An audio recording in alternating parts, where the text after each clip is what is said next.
Alright, so get this. In the vast continent of Argathia, a brutal, long-running war finally came to an end. This was all thanks to the queen, who succeeded in finding the legendary treasure of the god, uniting the continent and bringing an era of peace. But then, things went sideways. The queen suddenly fell into a deep sleep and vanished, and the treasure. It disappeared right along with her, taking the god's protection with it. Just like that, the unification crumbled, and Argathia was shattered into pieces once again. Centuries have passed since then, and the quest to find the treasure of the god is still ongoing. To be honest, most people have given up hope, but in one particular kingdom, this quest has become a massive national event held every single year. And in honor of the long-lost queen, they call this journey Aire. We open on our Princess Elda, and she's in the middle of a serious sparring session with her general. The general is impressed, complimenting her moves, but he suggests she use a lighter weapon. The one she's wielding seems way too heavy for her. She just tells him that the weapon is their kingdom's symbol, and of course she has to be a master with it. He can't help but ask why she's pushing herself so hard lately. She plays it cool, saying it's nothing. Elaborating, she's being sold off in an arranged marriage to some unknown place. She has to be ready for anything, while she ducks and dodges a swing, completely surprising the general. She uses her shield to knock the sword right out of his hand and presses the tip of her own blade to his neck. But she's not satisfied winning so easily and tells him he needs to fight her with everything he's got. The general just says it's because she's improved so much. Just then, a servant comes in to tell Princess Elda it's time for the royal council meeting. She mentions that the youngest prince is still too young to depart. As a result, she concluded that more time was necessary for preparations, but no one is allowed to question the king's decision on that.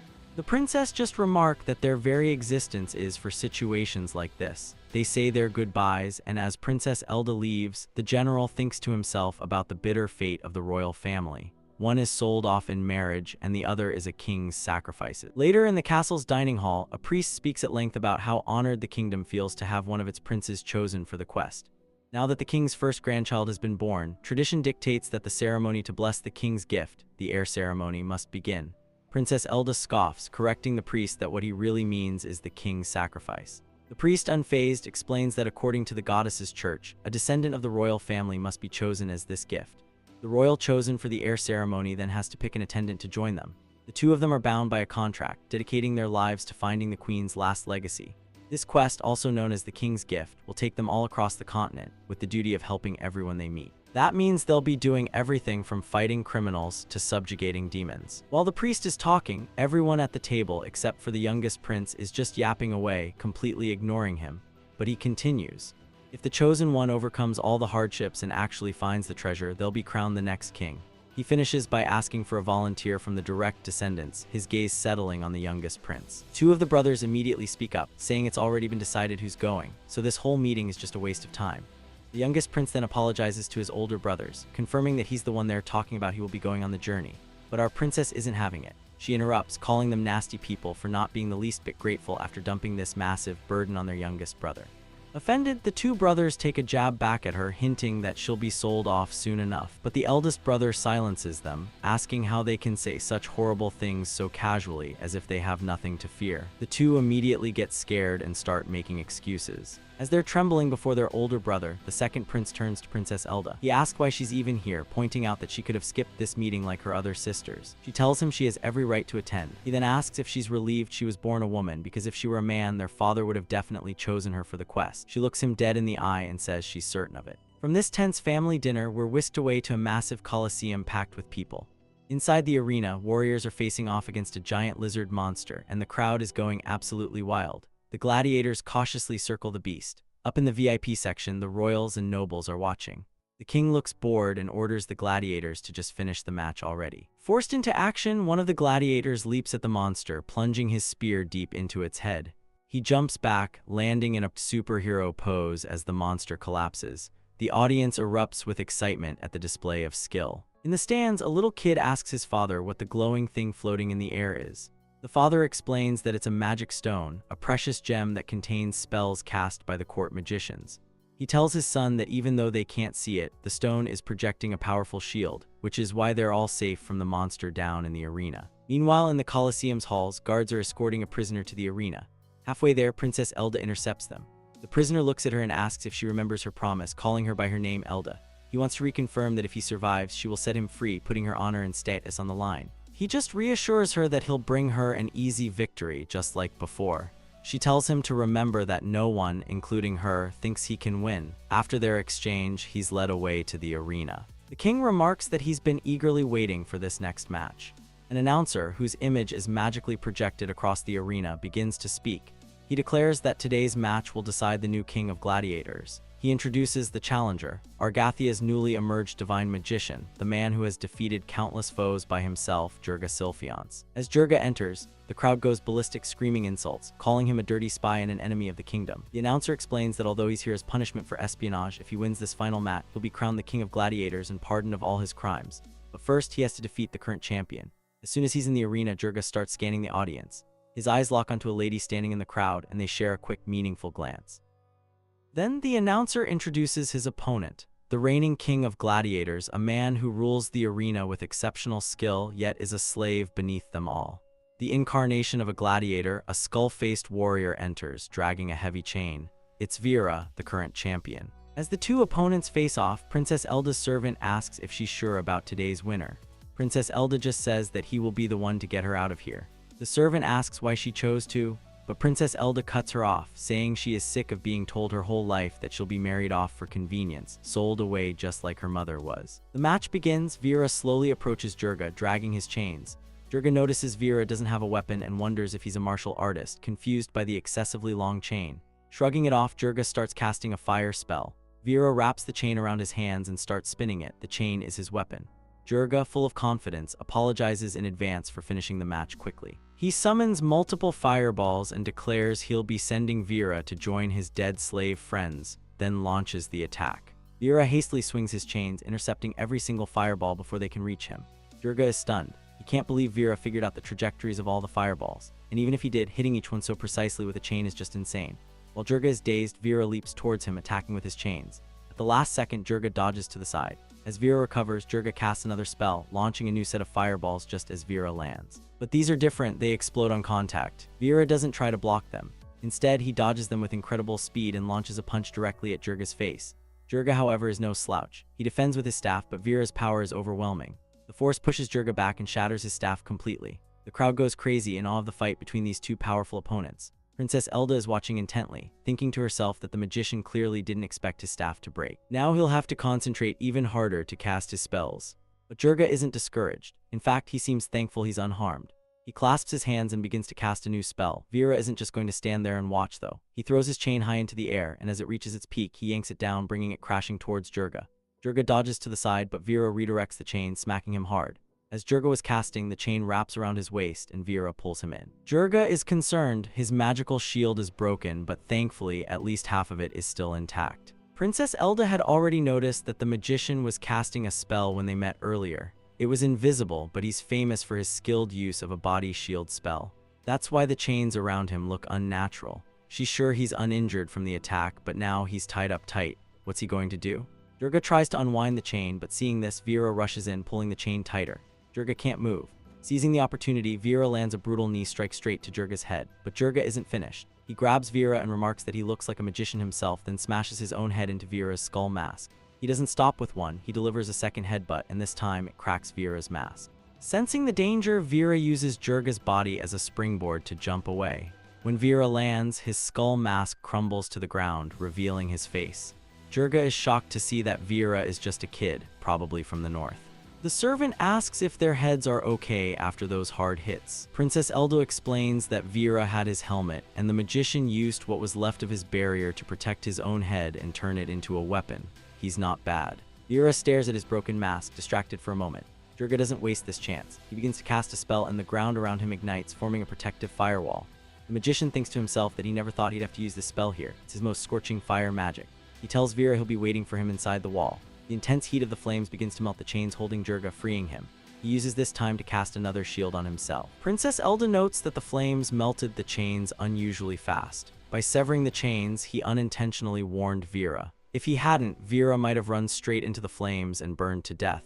But then again, if the chain hadn't melted, Vera could have just yanked him out. Jirga is now completely surrounded by fire, with only 20% of his barrier left. He's low on magic power and has no other choice. The downside of this spell is that he can't see what's happening outside the wall, but he figures the chains are melted, so Vera can't break through the front. It's obvious Vera's only option is to attack from above. so Jirga prepares a volley of fireballs, aiming them upwards to catch Vera when he jumps. Outside the firewall, Vera assesses the situation. He looks around, gets an idea, and starts running. He unwraps his chain, leaps up onto the arena wall right in front of the audience, and then throws his chain, wrapping it securely around the giant magic stone floating overhead. After checking the knot, he starts running along the wall of the arena, using the chain to build momentum. Then he breaks the chain, launching himself into the air and soaring over the firewall. This move completely startles Jirga. He never expected an attack with such speed. His response is too slow, and his fireballs miss their target. Vera, using all the momentum he gathered, strikes Jirga's head, dissipating the firewall and knocking him out cold. When the dust settles, Vera stands victorious, with Jirga defeated under his boot. The king takes a sword from a guard, unsheathes it, and throws it to Vera, who catches it expertly. The audience signals for death, all giving a thumbs down. Jirga can't believe this is how he's going to die like a pig, his life turned into entertainment. He pleads to God, begging for a miracle. The final decision rests with the king. As he's about to give his verdict, the lady from the crowd from before calls out, pleading with his majesty. She introduces herself as Svalin, the daughter of Archduke Arthan of the Sashira kingdom. She apologizes for her interruption, but begs for a moment to speak. The king, confused but intrigued, allows it. She declares that although Jirga is a criminal, it would be a waste to let such a skilled magician die. She says his majesty must know that no one can use fire magic as effortlessly as Jirga does. She begs the king to allow her to take him as a magic instructor to their allied city where he can pay for his crimes. However, she adds, if the king disagrees, the Aire Ceremony is right in front of them. The king could command Jirga to devote his life to Argathia as the heir's subordinate. She pleads with him not to throw away such a talented magician. The king considers it as the people glare at the woman with discontent. Then the king gives a thumbs up, before suddenly cruelly flipping it to a thumbs down. Vera accepts the king's verdict. The crowd screams in applause. Jirga pleads for his life, but Vera leans in and asks him for one favor, to pay respects to the friends he killed and to tell them that he misses them. Then Vera ends Jirga's life. The lady Svalin is devastated and faints. It's revealed that the king knew about her relationship with Jirga all along. Vera drops the sword and prays, "May he be reborn in a peaceful land." Princess Elda's servant comments that it all went just as Princess Elda expected. And it's in this moment that Princess Elda makes her decision. Vera will be her attendant. The atmosphere was absolutely electric. The king was in high spirits, and Vera, having just won his match, held his arm up high, glancing slightly toward the second prince. The second prince, however, was irritated by Vera's victory. He thought, was that famous magician not even a worthy opponent for him? The prince then scolded the guard behind him. "Can't that magician you brought even do this job properly?" he demanded. The guard was ashamed, not having expected the magician to be so weak. The prince warned him that if he failed just one more time, he would be the one in the arena. The guard swore he would search the depths of hell to find someone worthy.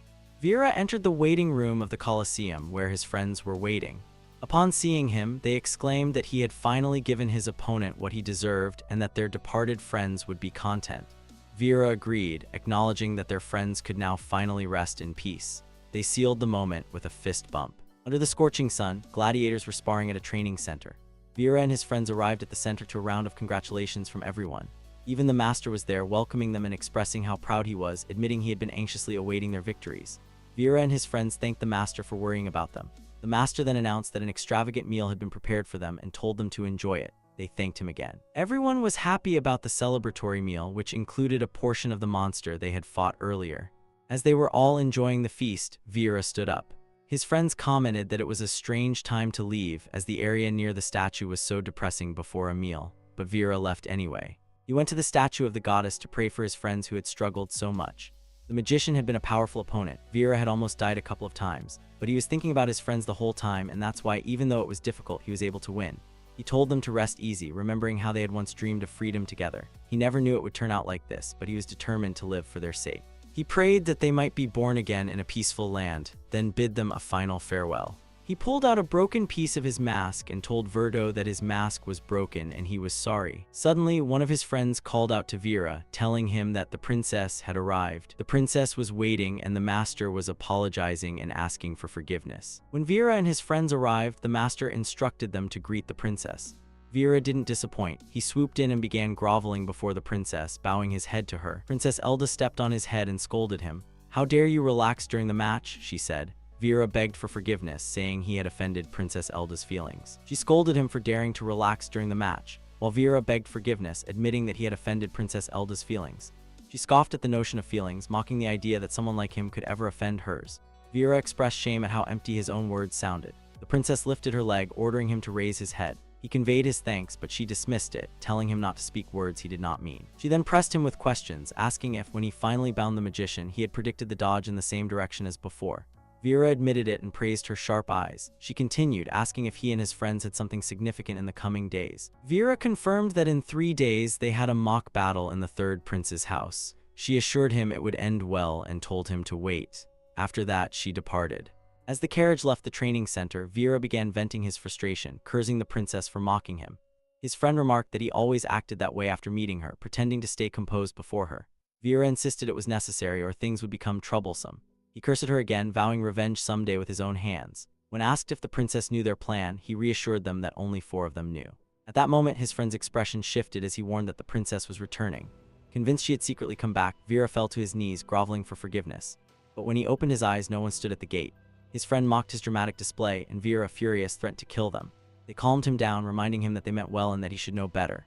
Vera muttered that he hoped the Aire Ceremony would come quickly so he could finally leave the place. His friend hesitated, but Vera reassured him, insisting the plan was perfect and urging him to trust. Inside the carriage, a servant asked the princess what troubled her to wear such an expression. She confessed that whenever she saw Vera trying so hard, she could not help but find it amusing. The servant, bewildered, questioned why she had chosen him as her attendant but had not told him earlier. The princess replied that it would be more entertaining to reveal it dramatically. The servant asked why she would select a slave for such a difficult quest when she could have the likes of Griffith, Luffy, or even someone like Gandalf.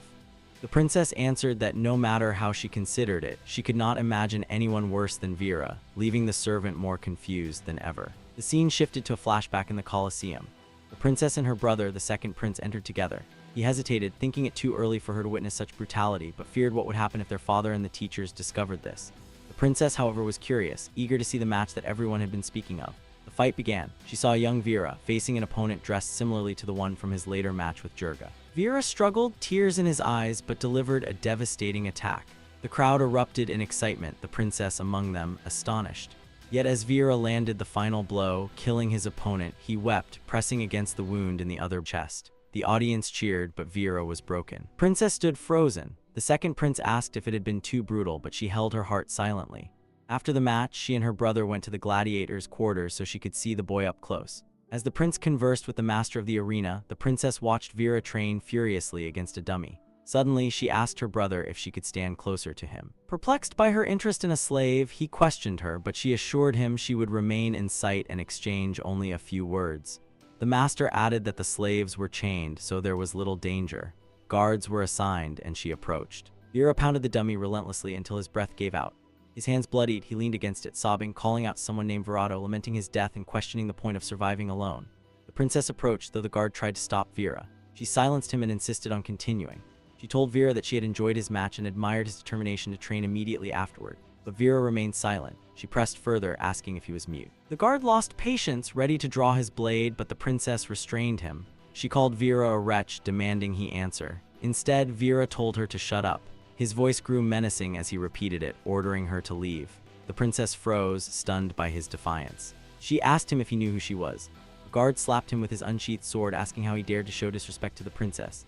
The princess warned the guard, reminding him that she had told him to stay out of it. The guard apologized. Vera, upon realizing she was someone of high status, asked what her business was with him, asking if she wanted to see her livestock up close. The angered guard drew his sword, telling Vera that if he wanted to die that much, he would grant his wish. The princess glared at the guard with a stern look, silencing him.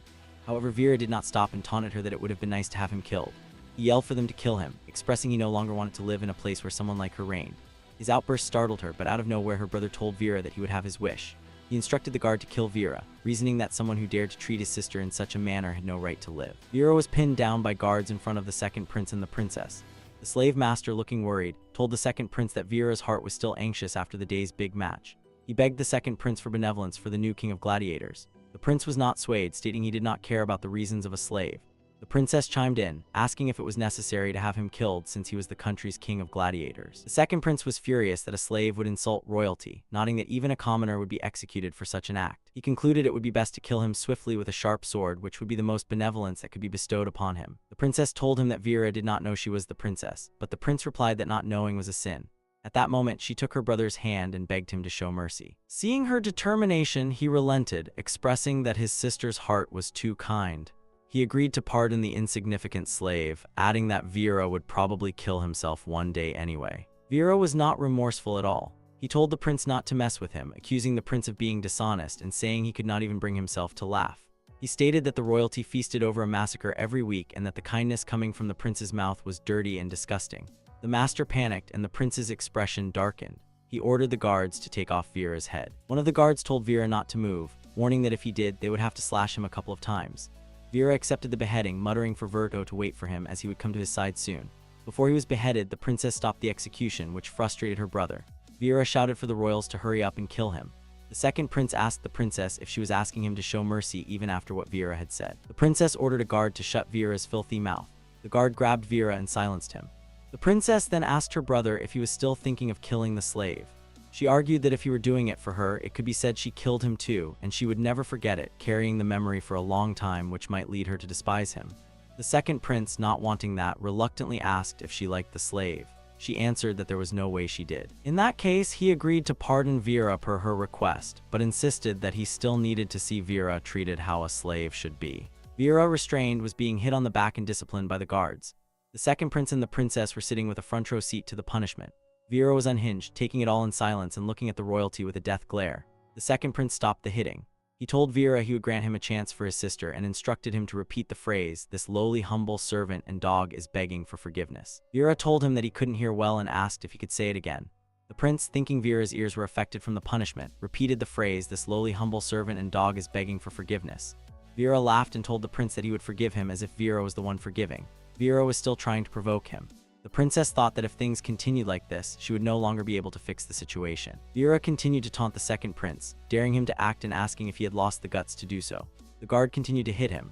The second prince calmly thought that might be the case. He did not have the guts to be despised by his little sister. However, he wanted to show Vera that there was something more agonizing and scarier than this kind of pain in the world. He told Vera to look forward to it while signaling the master to come closer. Vera was bewildered about what the second prince was going to do. Vera was caught off guard as other slaves, including his friends, were brought out and forced to kneel in front of them. Vera stayed silent. The second prince signaled the guards, who struck an old slave. Vera was in utter disbelief that the other was being punished for what he did. The second prince remarked that the slave's skin only got ripped and it wasn't life-threatening, but that was the extent of his mercy. A guard loomed over Vera's friend. The second prince then ordered the guard to kill the friend, so that Vera should remember this was all because of what he did. His friend, who seemed to be the same age, wet himself and pleaded for Vera. The princess exclaimed, asking her brother if he thought Vera would apologize if he did this, calling it a massacre. Then Vera said he begged for their forgiveness. The princess was surprised. Vera slammed his head against the ground and said that this lowly, humble slave and dog was begging for forgiveness. The prince asked the princess to hold his wine glass. She obliged. He told her to spill it on the ground. She did not know what he was planning but did as asked. The prince then spoke, saying that the princess wanted to take pity on the poor dog and give him something to drink, and that of course the dog would be thankful and drink it. Vera, seeing the row of slaves and his friends, began to crawl to the spilled wine and drink it from the ground. The second prince showed this to the princess and told her to remember it, explaining this is how to treat something lower than a dog. He asked if it was fun to see people submitting to her, then thought that perhaps this was too much for her at her age. The princess smirked and began to smile creepily. Back at the present time, the youngest prince was sparring with a guard. The princess interrupted his spar, commenting on his hard work. The guard was dismissed. The princess asked why he was working so hard when he had an attendant. The prince replied that he would soon be going and needed to know how to protect himself. She told him that he worried too much and that nothing was set in stone yet. The youngest prince sighed, nodding that the next day he would not be a prince anymore, which was sad. The princess hugged him and told him not to worry, as no one knew what would happen in the end. The prince looked forward to seeing their third brother raise his hand. The princess did not think that would ever happen, suggesting the probability of their first brother raising his hand was higher. The prince chuckled and agreed, but said there would be no one willing to go instead of him. He did not want to go or be separated from his sister. The princess looked intensely at him and told him it was fated to be one of them. She had no choice but to be sold to another country, and she would still need to go regardless. The youngest hoped for a miracle. The princess sighed and came up with a solution. She told him to find the treasure and then they would meet again. She reached out her hand with her pinky ready. The youngest teared up and they made a pinky promise. On the night of the Aire Ceremony, the temple was filled with people and priests. The ceremony finally started to decide who would go on the journey. They hoped for blessings upon their path. The royal family, including the two previously absent princesses, gathered in front of the priest. One princess was bored and wanted to go back to her room, while the other was curious why a certain man was standing there and getting in the way. The priest explained that one of them with noble blood would swear an oath upon the goddess, approved by the king chosen by the goddess's church. They were to go up to the platform, swear the oath while holding up a hand, and then receive a sword and shield. After that, the pledge would be unalterable. The chosen person could not be replaced. If no one held out their hand, the king would choose one directly. The priest encouraged them to accept the goddess's quest before that happened. The princes encouraged the youngest, praising him and acting suspiciously. They were lined up in order, and the ceremony continued. Back at the Gladiator training center, Vera and his friends commented that security was lax because everyone had gone to the temple for the national event. They had tied up all the guards, instructors, and the master without any injuries. They contemplated what to do with the captives and concluded that what they had done was enough. Vera thought they did not have much time, so they decided to go. Everyone agreed. After destroying a wall, they revealed a tunnel and proceeded through it, which they had been digging for 2 years. They emerged into the city sewage system and traveled along the pathway. Seeing a light at the far end, they pounded on the sewer bars until they broke them off. They were free. As they were leaving the sewer, an arrow flew toward them and struck one of them. Vera looked up and saw an army lying in wait, bearing the symbol of the first prince's soldiers. He realized that was why it had been too easy. Back at the Aire Ceremony, the princess raised her hand to volunteer before the youngest could. Her decision left them dumbfounded, unable to process what had just happened. Her third brother asked what she was doing, and her second brother called her name loudly. He stood there, annoyed, frustrated, and completely stunned. The first brother grabbed his shoulder, telling him it could not be changed anymore, giving him a warning look to stop making a commotion. The second brother calmed down. The people in attendance were even more confused. Her youngest brother was in tears. The princes gave the priest a stern look. The priest, regaining his composure, announced the decision. The heir shall be Her Royal Highness Elda de Springers. The people confirmed it was real and not a little girl's joke, worried that such a young girl was about to embark on a challenging journey. Did they want to protect the youngest prince? The ceremony continued. The priest presented the shield and the sword to Elda. She took them and examined them closely, then demonstrated her skill with the sword, performing graceful and precise moves. The people were astounded by her skill. She twirled the sword and caught it, saying she already liked it. Raising her sword high, the people clapped for the demonstration and cheered aloud, calling her name. The king looked clearly frustrated, glaring in disgust. The youngest brother approached and asked why she did it for him. She smiled and told him it was not just for him, as she had said before. The priest escorted the princess as they left. The youngest called out to his sister. The second brother suddenly realized something, making a dash out of the temple. Later that night, the king raged, knocking over a wine glass, frustrated by the chaos caused by the princess. While elsewhere, the princes were in a room, drinking and frustrated by Princess Elda, concluding she would regret everything in a day. They asked the youngest if he already knew. How dare they trick them? He expressed he had no idea about it. After hearing him out, they congratulated him for being able to continue living a good life in the kingdom and making a turnabout, telling him to get along well and enjoy life. It would be more fun than being the heir. The second prince hurriedly commanded his personal guard to eliminate the filthy slave at any cost. The servant stood bewildered, wondering why the prince was so obsessed with that one slave. The second prince insisted that the guard ensure the task was carried out, and the guard assured him that the slave's head would be brought immediately. The prince added that he had already sent some men to the training center, instructing that their number be kept to a minimum. Just as the guard was about to depart, a soldier reported that the slave, Vera, had already been detained by the first prince's soldiers. At the prison, the group were resting, bickering among themselves. They wondered where it had all gone wrong. How did they end up here? Was it coincidence or betrayal? Vera thought briefly, but seeing his friends, he realized they would not betray him. They had just been unlucky. They worried about what was going to happen to them. They might be made to compete against each other until one remained. Vera thought he would like to avoid that. The princess approached their cell and asked what was happening. Immediately, all of them began to beg desperately for her to save them. She, however, exclaimed that once they were captured like this, their fate could only be death. A small smirk played on her lips, but Vera noticed it. She continued, expressing what a pity it was that they had been captured, and even worse, by the merciless first brother. Vera guessed that she knew something, but the question lingered. How did she know? Mole began to cry, pleading with the princess not to abandon the poor slaves, insisting that if given a chance, they would do anything for her. The princess replied that it was fine for now, but if their plight reached her father's attention, only one of them might survive. She looked at Vera, considering whether he who cared deeply for his friends would choose to sacrifice himself. Of course he would not. For him, this was an opportunity to finish off his friends and survive. All eyes turned to him, worry etched on their faces, and Vera clamped his mouth shut. The princess sighed. She explained that she wanted to give them a chance, one without bloodshed, since they were all somewhat special to her.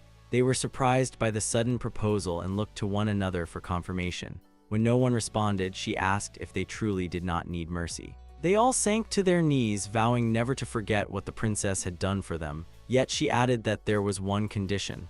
One condition, they asked, looking up at her. So she was saying, the princess was preparing to embark on a journey as the chosen heir and had chosen Vera to accompany her as her attendant. Vera asked how long the journey would last, and she explained that she had told him everything. The journey would continue until they found the queen's treasure. When he inquired about the treasure's location, she admitted she didn't know exactly, only that it was somewhere, and that none of the previous heirs had ever found it. The journey, she explained, would only end once the treasure was discovered, which could very well take an eternity, until both of them died. Vera grew somber and muttered the word eternity.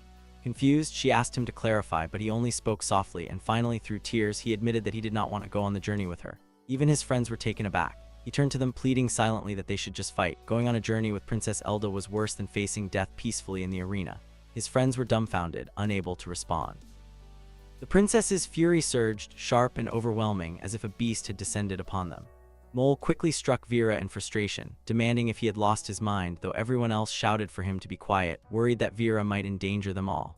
Yet Vera persisted, insisting that a journey alone with the princess was unbearable and that dying would be preferable. The princess briefly considered ending them, but Mole, more practical, pinched Vera's cheek and whispered a plan: endure the journey for a few days, then escape once she fell asleep. Vera, dazed, began to drift off. The princess was bound and restrained, her eyes wet with tears as she begged desperately for mercy. Vera stood before her, his fists clenched, forcing her to remember everything she had ever done to him. The rage within him burned so fiercely that he could hardly contain the urge to kill her on the spot. Instead, he gathered his belongings, declaring that he would take everything with him. Her pleas grew louder, but he dismissed them coldly, insisting that none of it mattered to him anymore. To him, it was time for her to pay her debts. As he gripped a bat and prepared it in his hands, it was revealed that it was only in his mind, imagining himself delivering punishment to the helpless princess. When Vera's fantasy faded, he turned toward the princess with a sly expression. She bristled with offense at the audacity of his gaze, declaring that if he did not wish to accompany her, then only one of them should be left alive. The others immediately called out to Vera in alarm, but he was confused. Did she truly not realize? Was it not obvious that his intent had always been to escape during the journey? Yet even he was no longer certain. He could not allow his friends to die. This was the only way for them all to survive. Vera announced his acceptance of her condition, but added one of his own. She turned sharply, insulted that he dared to bargain, but he raised his voice, declaring, if she allowed his friends to go free, he swore he would accompany her on her quest. Until then, he would not move, because leaving them behind meant they would be forced to fight one another regardless. If she truly wished to bring him, then she might as well save all of them. Otherwise, he would remain and protect his companions. Though reckless, his gamble was not without sense. Even in his own eyes, it was clear what she wanted, and he suspected she would not be able to refuse. After a long pause, the princess accepted. She promised to find a way to secure freedom for the others, but warned there would be no more conditions. Overjoyed, his friends bowed deeply, vowing never to forget her kindness. When she departed, they leapt upon Vera in excitement, celebrating the deal that had spared them. Vera, however, held his own thoughts. Even if he felt a reluctant gratitude toward her, he planned to follow her only for a time before slipping away. To hand over his freedom so easily would be wasteful. Yet, as the princess glanced back at him, she thought to herself how endearing he looked. Did he not realize how loud the voice in his head was, betraying every hidden thought? In the heart of the city, an adventurer stepped into a crowded tavern. The place was alive with noise and motion, mercenaries huddled over maps, others trading weapons, a few brawling in the corner. The adventurer moved straight to the bar and exchanged a few words with the bartender. A subtle code passed between them. With a nod, the bartender led him toward the back room. Inside, the air was heavier, filled with people he had never met before. As he entered and greeted the room, a woman was already waiting for him. She scolded him sharply, berating his constant tardiness before gesturing for him to join the gathering. Introducing him to the others, she revealed that he was a hunter, an expensive one at that. Then she began to explain. Money, she promised, would no longer be an issue for any of them. She asked if they had heard of the upcoming Aire Ceremony. This time, it was the princess herself who would be sent on the journey, accompanied only by her chosen attendant. The pair would be adventurers, weaving their way across the world, and naturally they would be carrying valuable belongings and rare items. Her voice lowered with a sharp edge. When the princess and her companion took their first steps beyond the safety of the palace, they would taste the vast, unforgiving world for the very first time. And when that moment came, it would be these adventurers who stripped them bare, robbing them of their weapons, their possessions, and their illusions. After all, was it not the duty of those hardened by the road to give such sheltered souls their first bitter taste of reality? The hunter raised a question, asking what the Aire Ceremony actually was. The leader, unwilling to repeat herself, waved him off, and instead the Minotaur stepped in to explain. According to him, one chosen heir was required to abandon everything and embark on a journey to seek a treasure that no one had ever managed to find. The concept was strange, even absurd, yet it was the foundation of the ritual. Four Eyes picked up the explanation, answering when the Minotaur asked where exactly the ceremony came from. He described how whenever a direct descendant of the royal bloodline was chosen as heir, the goddess church across the continent would simultaneously elect an emperor to rule the kingdom for the next 20 years. In a country where the church served as the state religion, that meant laws could be justified through divine authority. Diplomacy itself was wrapped in ritual, all of it tied to the Aire Ceremony. The truth, Four Eyes explained, was darker. Royal descendants existed for no other purpose than to be offered as heirs, and the nation's entire identity revolved around producing and sacrificing them. In some ways, the country itself stood second to the queen's duty of creating heirs. The Minotaur narrowed his eyes, confused by how Four Eyes knew so much. With little hesitation, Four Eyes revealed that he was from this very country, this very city, in fact. That was why the leader had brought him along. If their plan was to succeed, they would need someone with his knowledge. The elf interrupted, asking about the commission fee. If it turned out to be as trivial as the last time, she declared she would rather return to her forest. The Minotaur also pressed for the amount.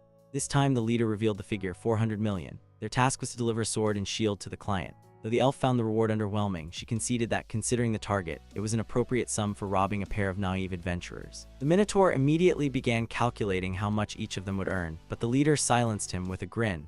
She revealed that the 400 million was not the total, it was the share for each of them. Every member would receive 400 million individually, while she herself would claim 500. In total, the commission amounted to an astonishing 2.5 billion. The room erupted with excitement at the mention of 2.5 billion. It was a staggering amount, a deal none of them could ignore. Even if the heir's shield and sword weren't of the finest quality, they were still treasures. The leader reassured them that the information came from a trusted source. Yet the elf pressed further, asking who would ever invest such an enormous sum. The hunter shared the same doubts. The leader explained that the client was only a retainer.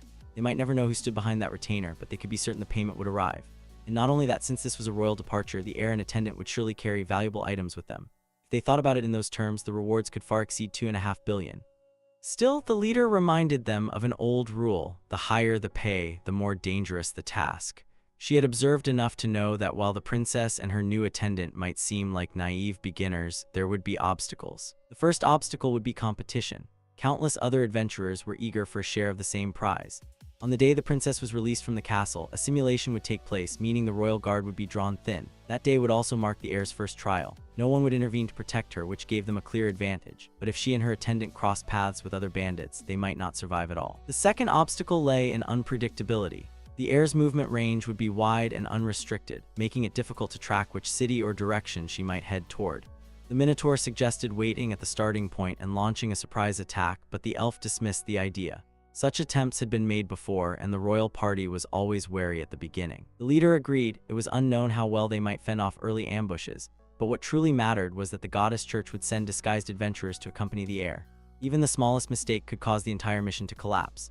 Still, they needn't worry too much. Teacher Du was already preparing countermeasures for both the first and second obstacles. When asked directly, the teacher assured them he would fulfill his duty with absolute focus. The third obstacle was political. Everyone had expected Prince Elec to be chosen as heir, but instead Princess Elda had been selected. Neither of the youngest royals were known for combat ability, especially the princess. Inquiries into her background revealed nothing beyond her reputation for righteousness and intelligence, along with trivial notes such as her fondness for reading. She was, in short, harmless. But her attendant was another matter. Originally, the knight assigned as attendant was unimpressive, but this time the princess had chosen a slave, one who happened to be the reigning king of gladiators. The hunter scoffed, questioning whether such a title mattered. A slave was still a slave, and surely he could not surpass his station. The leader firmly disagreed. This so-called slave had killed Jurga, a magician powerful enough to fight entire battles alone. The room fell silent, stunned. They asked if she truly meant that Jurga, the Hellfire Defender, the most famous newcomer whose reputation had been spreading across the continent. The leader confirmed it. His life had ended in vain, cut down by the slave they now had to deal with. Nevertheless, fortune was on their side. The leader herself had witnessed the gladiators' battles after arriving early in the city. She had spent time at the arenas, both to rest and to earn money, and in doing so, she had studied his fighting style. Thanks to that, they now had the means to prepare countermeasures. There was no need to panic. Still, the hunter voiced his unease. What would happen if the princess were killed? If her attendant was strong enough to slay Jurga, underestimating him could prove fatal. The leader shook her head. The client had been clear. The princess must not be harmed. That, in fact, was her greatest concern. If royalty were to be gravely injured or killed during the Aire Ceremony, the kingdom would not stay silent, even if she was considered expendable. and Aire was still royalty. The risks would be catastrophic. Her attendant, however, was another matter. He was merely a slave. Should he cause trouble, they could kill him without hesitation. No one would shed tears over the death of a slave. If he proved difficult to handle, the decision was simple: kill him. No one would care. After all, he was only a slave, and replacing him would be easy for the princess. At the temple, Vera and Princess Elda met eyes. She asked him if he had enjoyed what he had learned over the past week. Vera admitted that he had. It was a rare experience, learning something beyond combat. He thought it had worked out perfectly. Even though he still planned to go on a journey with his friends, thanks to her, he had learned valuable lessons about survival. The priest then announced that this was the final ritual. He produced a piece of paper, explaining that the two of them would depart in a few hours once it was complete. Vera, puzzled, asked about the ritual. The priest showed him a contract, marked with a handprint, asking if it was his. Vera recalled how the princess had provided the funds to secure his friend's freedom and had asked him to stamp his hand on the contract. Vera admitted he was illiterate and could not understand the contract's words. The princess reassured him that it was nothing important, merely recording that she had paid for his friend's freedom, and as repayment he would accompany her on the journey to find the treasure of the late queen. The agreement also confirmed that he would always accompany and follow her. Vera considered this for a moment, then signed it, deciding to comply for now, planning to escape later. The princess smirked, pleased with how things had unfolded. She instructed him to educate himself on being her attendant and said she would see him in a week. Vera felt a twinge of unease watching her laugh. It made him want to strike her. When the priest asked if Vera acknowledged the contract's content, he glanced at the princess and confirmed that he did. He agreed to attend her while searching for the late queen's trail and the goddess's treasure, understanding the responsibilities and consequences of the journey. The priest began to recite the contract as part of the ritual, but the princess interrupted, complaining about his chatter. Vera thought she was insufferable, marveling at how she always interrupted, yet he confirmed he had heard all her explanations. Leaning closer, Vera warned the priest not to offend her, acknowledging her difficult personality. The priest agreed and announced they should prepare for the magic contract. Vera was confused. He had no idea what a magic contract entailed. The ritual began. The priest cast a spell and a blue orb of magic gathered above them. Once complete, it descended between them. Vera observed it closely. It did not seem offensive. The orb launched 2 rays, one for each of them, linking their hearts. He examined his body but felt no pain and asked the princess what had happened. She asked the priest if it had been successful. He confirmed it had been without failure. The princess clasped her hand, testing the magic, and then closed her eyes. The priest grew distressed, pleading with her to stop, but she did not. On the contrary, she seemed to enjoy it. Vera suddenly fell to the ground, racked with immense pain, screaming in agony. The priest pleaded with the princess to stop, his voice firm with urgency. Reluctantly, the princess ended the spell and the priest explained what had happened. Vera had been bound with restraint magic, while Lady Elda had been subjected to disciplinary magic. He handed the princess a paper listing the actions she must avoid. Clearly annoyed, she took the list, then approached Vera, who was still reeling from the pain. Before he could recover, the princess stepped on his head, pressing down lightly, her curiosity sharp. She wondered aloud how it felt, shackled to her so completely. Vera looked up at her, his eyes drained of hope, the weight of his new reality pressing on him. That night, the princess stood on a balcony, gazing over the city, deep in thought. She asked if he had forgotten that the chosen heir must not be approached by anyone from their immediate family. The first prince replied that he had simply come to pray for his sister to the goddess. She assumed that sister must not be her. He wanted to question whether she truly believed she could survive such a harsh journey, but the princess thought it no tougher than being sold off elsewhere. Had the first prince known it would turn out like this, he would never have lent her soldiers to teach her combat. He seemed to regret it. The first prince asked why she refused to let things take their natural course. Even though the young partner chosen for her was well-behaved, clear-minded, and utterly loyal, his country had never once defied its king's orders. Ultimately, he would fall under her control and she could rule as planned. The first prince reminded her that he and her father had arranged the best possible environment for her, a life that balanced duty, privilege, and happiness among good people. Why then choose a difficult path? The princess replied with quiet conviction. Those things, she said, were nothing more than petty decorations. To follow their plan would be to control a country while exploiting its people, sowing misfortune. She would no longer follow their guidance. She would live according to her own design so as not to repeat her mother's mistakes. The first prince countered that their decisions were born of love and concern for her. The princess called him out, dismissing it as empty words. Love, she argued, could not be measured through such control. Uncertain, the first prince fell silent, ultimately accepting Princess Elda's choice. The princess left him alone, resolute in her decision. In the dead of night, the Colosseum walls loomed over the adventurers as they gathered around a crackling fire. Their final checks were a silent ritual, each action deliberate in preparation for the coming storm. The leader elaborated on the slave attendant's weaponry, explaining that he wielded a chain manipulated with a magic stone, allowing for precise control.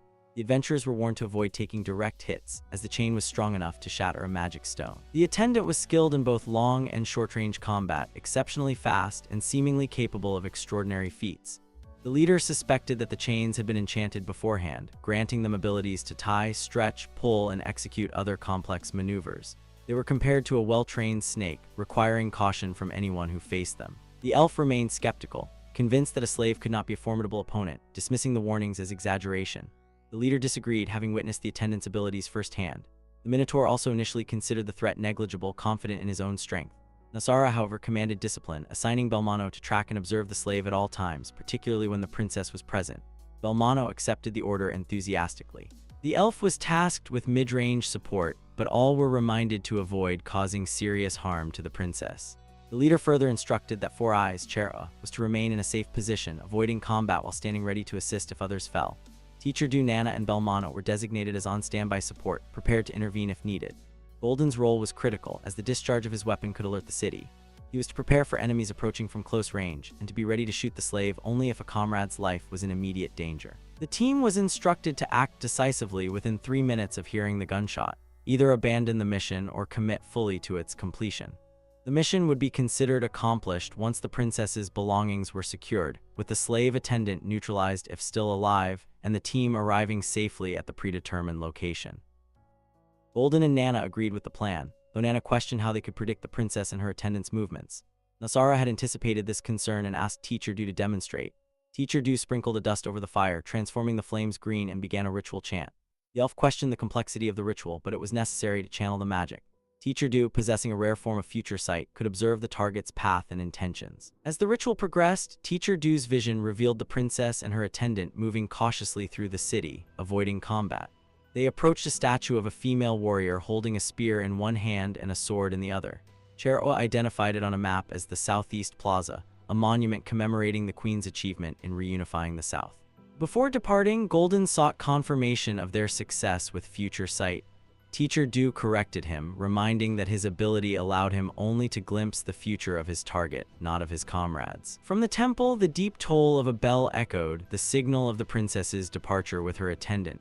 At the same time, a priest instructed the decoys. The first test, escaping from the Holy Land, would begin at the sound of that bell. The decoys had been told they were bait, but the truth was harsher than they imagined. Countless bandits crowded the outskirts. Now that Princess Elda had been declared heir instead of the prince, desperation had multiplied. Some bandits hungered for treasure, but many more sought to capture her alive and sell her as a slave for a fortune. The rule was simple. If the baits could hold out for half an hour, the temple would pay them the remainder of their reward. The decoys dispersed into the shadows, the priest giving them a final blessing.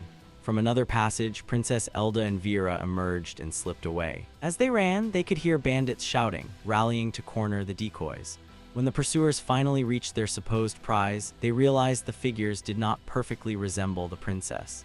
The bandits, greater in number than anticipated, withdrew to search for the real target while the decoys fought desperately to hold them back. Meanwhile, Vera's thoughts turned dark. He remembered the pain of the spell from before. It was not about endurance. Once the curse activated, even lifting a finger was impossible.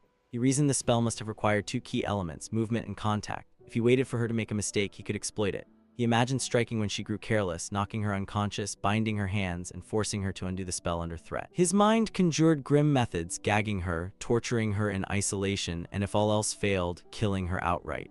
Just as those thoughts formed, Princess Elda halted. She told him the back of her head was stinging. Somehow, she felt Vera was plotting to betray her. Vera quickly refuted her suspicion, claiming he had pledged his loyalty, that he carried a debt he could never repay. Even without the contract, he insisted, he had resolved to follow her to the end. But inside, he wavered.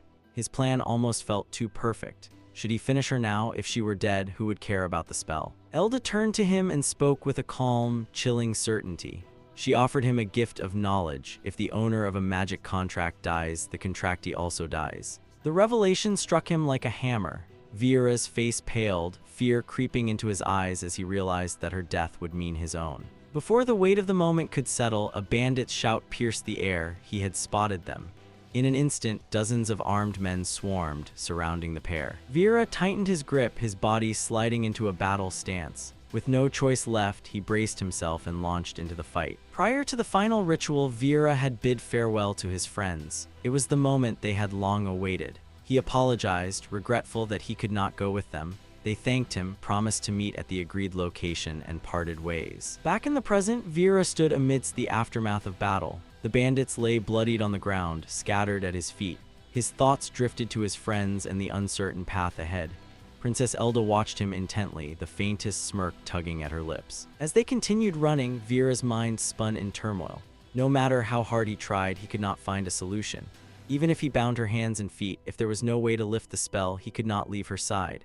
If she died, he died as well. Did he truly have to protect this woman until his final breath? Was there really no other path? Lost in thought, he was startled when Princess Elda shouted at him. Enemies were closing in. The surviving bandits rallied, calling for reinforcements. She cast him a sharp look and asked if he was already tiring, if perhaps she should step in. Jolted back to reality, Vera surged forward. He barked at her to stay back, promising he would handle everything. With his chains, he smashed through the bandits one after another, sending them sprawling. He vaulted off one of them, descending with crushing force onto another. But as he landed, an arrow whistled through the air. Vera reacted instantly, whipping his chains to deflect the shot before striking back at the archer. Yet the attack had only been a ruse. From a nearby rooftop, two figures sprang forth, their blades glinting in the light as they descended upon Princess Elda. Vera's eyes widened. They were too far, he would not reach her in time. For a brief moment, his life flashed before him. But the princess did not flinch. Calmly, she reached behind her, drawing a sword and shield with swift precision. Steel rang as she parried the first strike, countering with a sharp slash that cut her assailant down. Vera froze in disbelief. The second attacker lunged, swinging his blade in a downward arc. Elda sidestepped with practiced ease, ramming her shield into his face with brutal force. He crumpled instantly. Vera hurried to her side, utterly stunned. She stood poised, her blade still in hand, breathing steady. He could not believe what he had just witnessed. Princess Elda knew how to fight. She herself seemed almost surprised, the sensation of cutting through her enemies still foreign. For a moment, her eyes softened, and she silently thanked the general who had prepared her for this day. Before the departure for the air quest, Princess Elda sparred with the general one final time. Their blades clashed in rhythm until at last, the general lowered his weapon. He told her that the training she had received should be enough. On the battlefield, she might encounter thugs who laughed at her, but if she carried herself with confidence, she would not falter. If, however, she cowered in fear, her life would surely be forfeit. Elda replied lightly that there was no need to worry. After all, Vera would be by her side. The general frowned at her words, calling them dangerous. When true danger came, he warned there might be no one beside her. Vera might fall or be too far away, and in that moment she would have only herself to rely upon. He reminded her, as he always did, that in the most desperate situations she would stand alone. Elda listened in silence before bowing her head in gratitude. Since her childhood, she had begged him to teach her, and he had accepted, guiding her with sincerity and patience. For that, she was profoundly thankful. Seeing the princess bowing with such earnestness brought tears to the general's eyes. He lowered his sword and began to weep openly. After a moment, he composed himself and announced he had a gift for her. To her shock, he began removing his clothes. Elda's eyes sharpened, her glare carrying the weight of a dragon's wrath. She asked if he had lost his mind. The general hastily explained. He wanted her to cut him. At her bewildered expression, he clarified that it was no joke. The first time a person cut through another's flesh, the sensation could be unsettling, even dangerous, if experienced in the chaos of battle. If she was unprepared, hesitation or panic could place her in grave peril. Since he could not order a prisoner or slave to be used for such training, there was no choice but to use his own body. He assured her there was a healer nearby to mend the wound, and besides, he had removed his uniform to avoid ruining its expensive fabric. Then, bracing himself, he told her to strike. Elda, unbothered, simply instructed him to turn around so that she could cut his back instead. The general froze, his face drained of color as the gravity of his own words sank in. He had assumed she would refuse outright, or at the very least suggest a compromise, perhaps with an animal. Instead, her calm insistence left him trapped. He regretted his earlier confidence, wishing he had arranged for a cow to be used. Still, there was no turning back. His pride and word bound him. Swallowing his fear, he asked only that she strike slowly. But before he could finish his request, her blade flashed. The strike landed with lightning speed. The general collapsed, rolling on the ground in agony, shouting for the healer. As the wound was being healed, he asked her what she had felt. Was she worried for him? Elda's hands trembled as she admitted the sensation had shaken her. The general nodded, telling her that in time, such nerves would fade and the act would bring no feeling at all. Many lives, he reminded her, would depend upon the strength of her hands. She must always carry the responsibility of her sword and wield it not for cruelty, but for the defense of what was right. The princess and Vera kept running. Vera glanced at her, still stunned by the skill she had displayed. He asked when she had first learned to wield a sword. She replied that it was the day after she had first met him. When they reached the South Plaza, they saw the adventurers gathered ahead. Belmano shouted at them, saying they were late and had kept everyone waiting. Princess Elda frowned. Waiting for us, something felt wrong. Without hesitation, Belmano charged forward to take the vanguard position. The leader called out, warning him to be cautious. But as a massive minotaur surged toward them, Vera accelerated, intercepting the creature before Belmano could. The two clashed, Vera and Belmano striking at the same moment. Yet only Vera's blow found its mark, while Belmano's attack missed entirely. The hammer blow of Vera's punch was so powerful that Belmano saw constellations, his face becoming a canvas of fleeting agony. Vera gave him no chance to recover, leaping over him and delivering a devastating kick that kept him down, unable to stand for some time. Turning his focus to the others, Vera quickly assessed the battlefield. One archer positioned on the wall, 3 others rushing forward.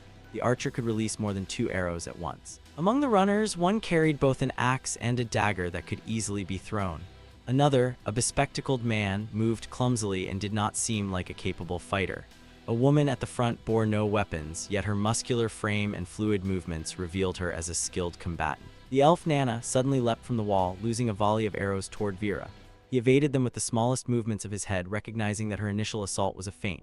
Her true intention was to close the distance and fire at close range. She succeeded in landing a shot, yet Vera blocked it with his arm, the limb wrapped tightly in chains. The sight left Nana stunned. They were not evenly matched, and frustration grew within her. Teacher Du, watching closely, noted Vera's uncanny ability to wield his chains for both attack and defense. His reflexes were sharper than expected, and separating him from the princess would be troublesome. The leader advanced on Vera.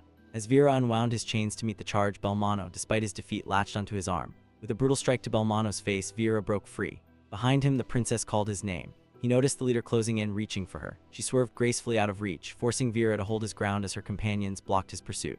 Teacher Du pressed forward with his axe while Nana launched another arrow in tandem. Vera dodged the axe swing and deflected the arrow with his chains. Meanwhile, Nasara advanced toward Princess Elda. The princess shifted into her battle stance, ready to face her. Nasara leapt into the air with a powerful kick, but the princess blocked it with her shield and immediately countered with a sword slash. Nasara dodged swiftly, leaping aside and landing lightly near the princess. With a hint of regret, Nasara said it was unfortunate they had to meet like this and urged the princess to surrender. But Princess Elda refused, her voice cold and defiant, reminding Nasara that people like her could never understand honor or loyalty. Their eyes locked, Nasara lunged forward with swift intent, and the princess stood her ground, unyielding, bracing for the clash. Golden was on a rooftop near the battle, waiting for his chance as he observed the fight unfold. Both Nana and Teacher Du kept Vera occupied with continuous attacks. To Golden, Vera still looked like nothing more than a child. Memory flashed before his eyes, his question at the tavern. Instead of stopping reinforcements after learning where they would appear, would it not have been better to simply shoot the slave in the head from the start? Nasara had clarified that Grandpa Golden was their insurance. The moment the bandits heard the gunshot, they would gather instantly. If they succeeded in eliminating the slave and the princess fled in the chaos, the mission would fail. The slave was too powerful an enemy, and Nasara did not want Golden placed in unnecessary danger. After all, he was nearing retirement and deserved a proper ending. Golden had scoffed at the idea, claiming the boy could not even ruffle his clothes. Nasara had replied that it was all of them against one and urged him to believe in their teammates and in her plan. Golden had insisted that if even one of them was in danger or on the verge of death, he would shoot without hesitation. Time would not change that resolve. Nasara had reminded him again of the slave's strength, asking if he could accept the risk, but Golden refused to back down. He had declared that he would shoot regardless. Now, in the present, Golden held his gun ready, counting the moments. Below, Vera continued to fight against the others. He judged that Teacher Du was not a difficult opponent, but the archer's accuracy was a serious problem, and his concern for the princess weighed heavily on him. Vera launched an attack against Teacher Du, who dodged swiftly. In that instant, Vera cast a glance toward the princess. Teacher Du noticed the lapse and struck with his short sword. Vera deflected the blow with his chain but lost his balance. Teacher Du pressed the advantage, swinging his axe before Vera could recover. In that moment, Vera had no means of defending himself. Vera reminded himself that he had always been in situations like this. Untying part of his chain, he braced for the next strike. Teacher Du swung with mighty force, but Vera gripped the chain at both ends and used it to parry the blow. In the same motion, he drove his knee into Teacher Du's stomach. Teacher Du was stunned by the precision. Vera had adjusted the chain's length perfectly in that fleeting instant, turning it into a flawless defense against the axe. Yet Vera did not relent. He seized the axe, and though Teacher Du was determined not to let the opportunity slip, Vera struck him with a sharp elbow before grabbing hold of his hair. Teacher Du wondered where the archer was and why she had not fired. Nana, however, was moving into position, careful not to endanger her ally. She rushed to a better angle, preparing to shoot straight for Vera's head, but Vera anticipated it. He hurled Teacher Du toward her, cutting off her line of sight. She dodged aside, and the moment her view cleared, she released her arrow. Vera, predicting the shot, rolled back, narrowly avoiding the strike and regaining his stance. Teacher Du caught his breath, acknowledging the slave's skill. No matter how hard he tried, he found no opening to gain control. Nasara glanced at the other battles, but in that moment the princess struck, slicing Nasara's hand. The princess could only land a hit if Nasara grew careless. She seemed to question whether Nasara underestimated her, confident in her own abilities. Nasara commented that the princess's attendant had just fallen, yet Princess Elda remained unfazed. Princess Elda believed that her attendant could not be threatened by mere lowly bandits. Nasara remarked on the princess's talent for irritating people, and Princess Elda replied that even her own family had acknowledged her skill at gradually vexing others. As the clash continued, Four Eyes tended to Belmano. Belmano inquired about the situation, noting how long the fight had been going on and asking when he could return. Four Eyes estimated roughly 6 minutes but agreed to try to reduce it to 3. Though his hands shook from the effort, he would do his best to let Belmano rejoin the battle as soon as possible. On the rooftop, Golden counted the time, waiting for the moment the bandits approached so he could fire. Time was running short. Vera began spinning his chains, closing in on Teacher Du and Nana while weighing his options. Option 1, rush to the princess, though the chance of being struck in the process was high. Option 2, retreat to maintain awareness of attacks but risk allowing the two opponents to get dangerously close to the princess. He could not afford a drawn-out fight there. Option 3, rely on the princess's martial skill, which, while not perfect, was enough to survive briefly. Deciding that he could finish the two quickly, Vera resolved to neutralize them and immediately aid the princess. He swung his chains, but both opponents dodged. Closing in, he wrapped his chain around his arm. Teacher Du noticed Vera's change in pace. Vera attacked with the chain. Teacher Du blocked with his hands, but realizing he could not withstand a second blow, he hesitated. Vera had not forgotten the archer. He used the chains to intercept her arrow before it was fired. Vera continued his relentless assault, swinging chains while the two dodged repeatedly. Nana wondered what Nasara was doing, realizing they were running out of time. They knew they could not handle the situation alone and had no choice but to rely on the hunter. Meanwhile, Golden decided that the moment had come. It was time he would shoot. Shifting back to the princess, she was holding her own admirably, even managing to wound her opponent's face. The princess felt satisfied. If her attack had pierced through, it meant that training with actual adventurers had paid off. Nasara read her expression clearly. She would get serious now since time was running short. Having initiated the fight, the princess would have no right to complain if she got hurt. The princess was irritated by the remark, clearly not taking Nasara seriously. Nasara did not want to risk injury on her turf. If the princess knew them better, she would understand that they were adventurers, not lowly hoodlums at heart. The princess, growing impatient with Nasara's bluster, tried to ignore her, but Nasara launched an attack. The princess leaned back to dodge the punch, but Nasara followed up with a kick. She raised her shield just in time, surprised at the force behind it. It was the princess's turn now.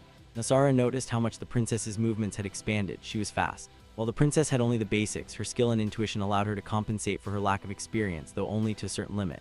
She could not react to every trick. When Nasara switched from upper attacks to a sudden low strike, the princess had to respond quickly. Nasara attacked with a leg kick, but the princess relied on her body as a shield. Just as she prepared to strike back, a gunshot rang out.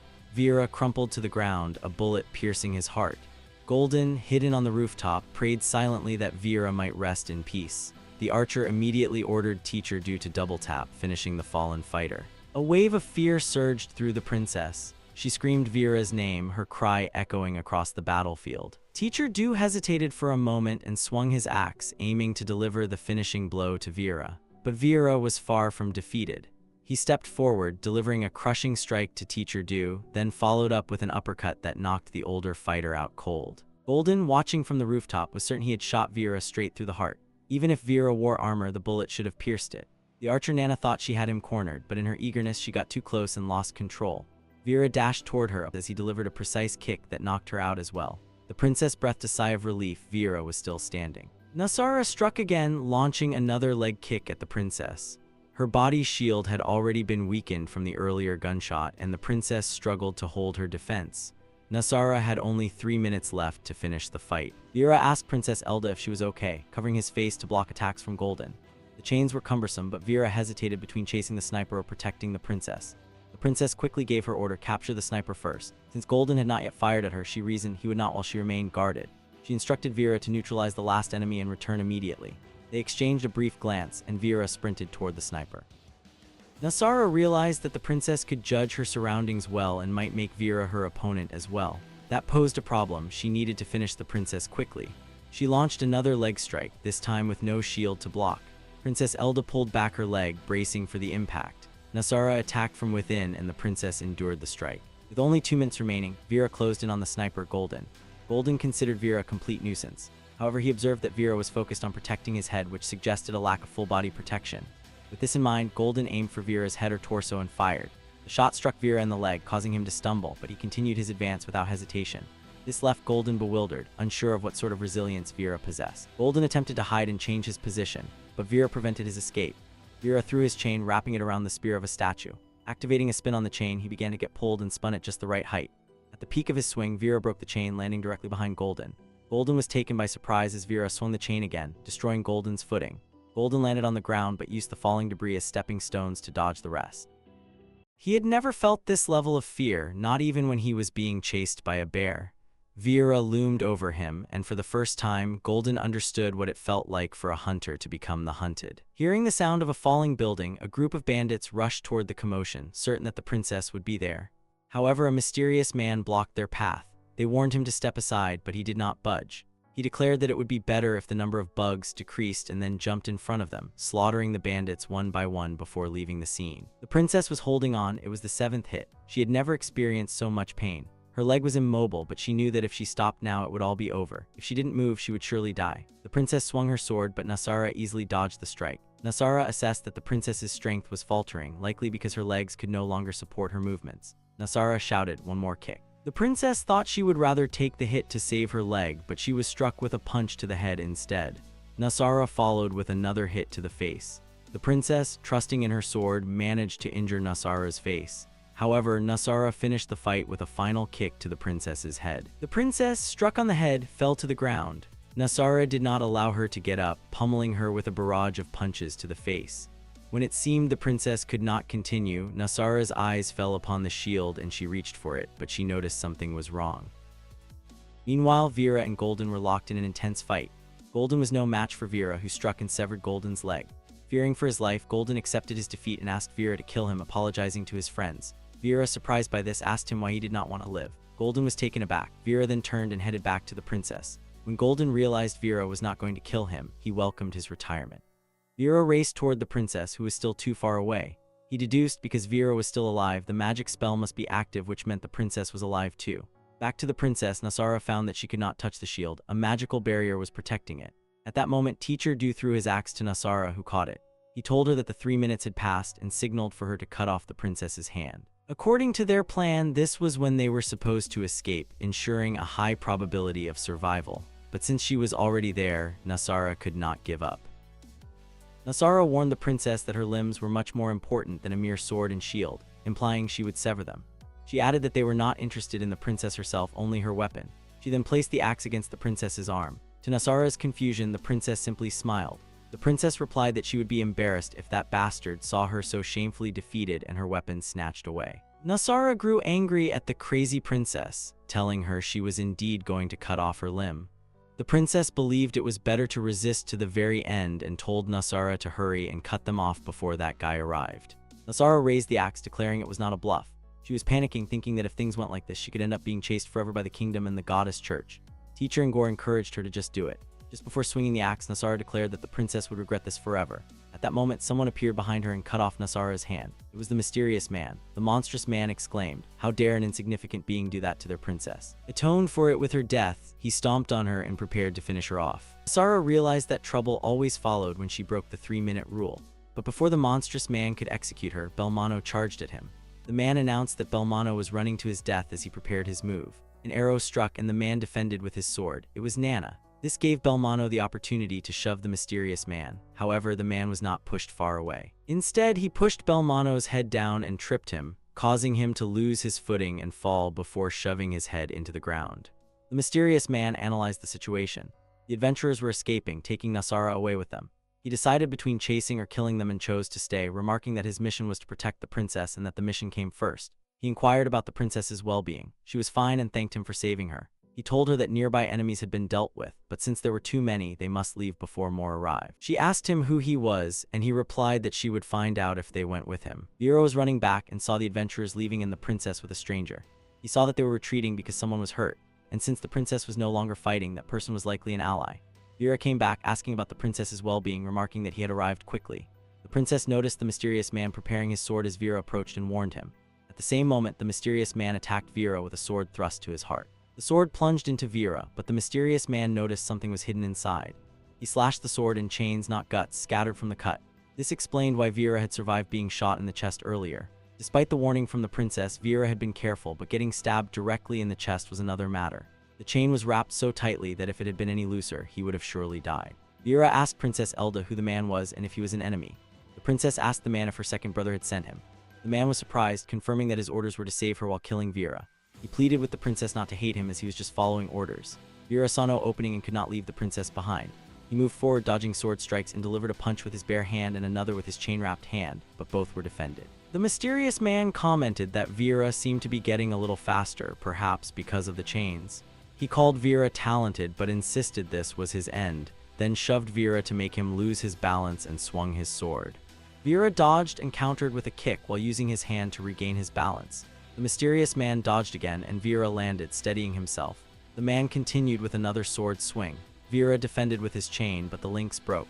The man then kicked Vera directly in the face. Before finishing him off, the man hoped Vera would be reborn as a commoner in his next life. Vera was defenseless, but at that moment the princess jumped in, attacking the mysterious man. He noticed and shifted his body to avoid the strike. The princess swung her sword, creating distance between him and Vera, and told Vera to regain his senses. Vera replied that the man was too strong. The princess, however, decided that no matter if he had saved them once, she would not forgive him for laying hands on what was hers. She called out to Vera, reminding him that she had saved him once again. Vera, annoyed, wrapped his chain, thinking they would be fine as long as he punches the man on the face at least once. At that moment, a woman on a roof jumped, and upon locating the princess, blew a horn. Bandits arrived in droves, finally finding them and surrounding them from every direction. The mysterious man thought he had cleared out enough of them, but they were still swarming. He was out of time. Vera called to the princess, and after seeing the bandits, realized the mysterious man would no longer attack her. He asked her to take one of his attacks for him, and she agreed. Vera hid behind the princess. Even the mysterious man thought it was a good thing for him. He would just send her flying and finish off Vera. The princess dashed toward him. The mysterious man pushed the princess to the side. Vera, creeping under the princess and using her as a shield, launched an attack, pleading for it to connect. It did. He got him, but the man did not fall. The mysterious man remarked that he never thought he would see a slave use royalty as a shield. It was a first. He grabbed Vera's arm firmly and admitted that since Vera had exceeded his expectations, he had earned his respect. He gripped Vera tightly and told him the punch hurt. Vera could do nothing. The man's strength was overwhelming. Suddenly, ice shards flew, followed by ice magic, separating all three of them. They all observed, discerning if the newcomers were allies or enemies. It was the first prince with his soldiers, riding with the cavalry, shooting his magic gun and crushing through the bandits.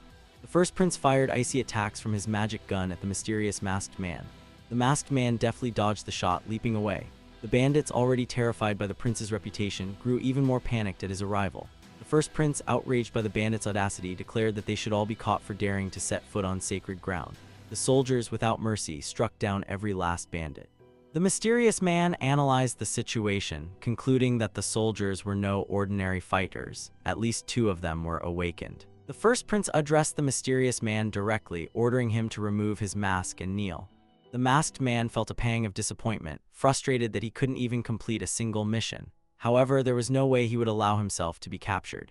He leaped away, and the first prince realized he was dealing with a skilled, awakened individual. Dismounting his horse, the prince noticed his sister. Her face was battered and swollen. He was immediately consumed with worry. She chastised him, reminding him that he was disobeying the kingdom's rules by helping her. But seeing her face, the prince thought, to hell with the rules. She had done well, holding on against so many enemies. He thought to himself that this was exactly like Elda. Sensing his concern, she urgently told him that he must leave, that he would be punished. Tears welled up in her eyes. He told her not to worry about him, and to nag or cry all she wanted. First prince then greeted Vera. who kneeled in his presence. The prince pleaded with Vera to look after his sister. The princess was taken aback that a royal would ask a favor of a slave. She wept in his arms as he then instructed them to get on the horse and leave, warning that more bandits were on their way. After they had mounted the horse, Elda asked if he would be okay. He assured her that his soldiers were the strongest in the south and reminded her of what he had said to her in the tower. Thinking back on it, he realized he didn't know how to love properly. He would be waiting for their next meeting, hoping to have learned how to love by then. He wished her a safe journey and hoped she would find the treasure and become queen. Vera rode the horse away, escaping the city. As Vera rode, he looked back at the princess's swollen face and teared up, regretting he hadn't been able to watch her get hit.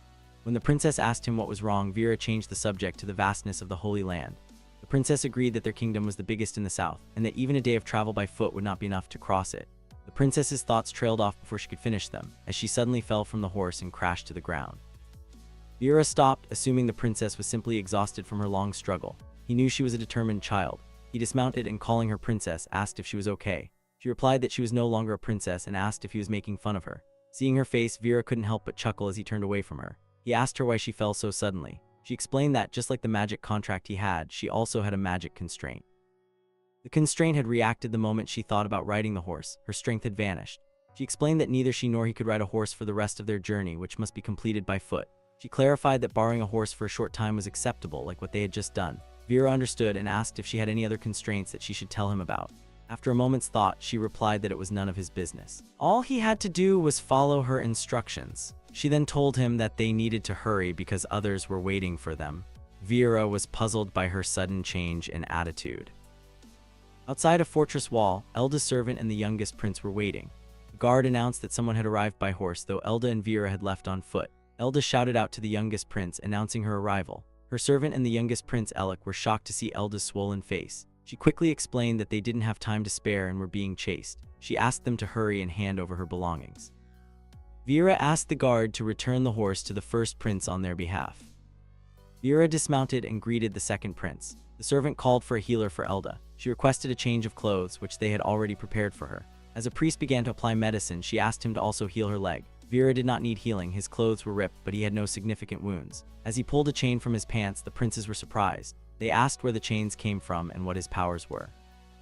Vera explained that he usually wrapped his body in chains for defense and for extra strength, which was why he had been fine when a shot hit his leg. The prince was astonished by Vera's incredible physical strength and asked him to wait.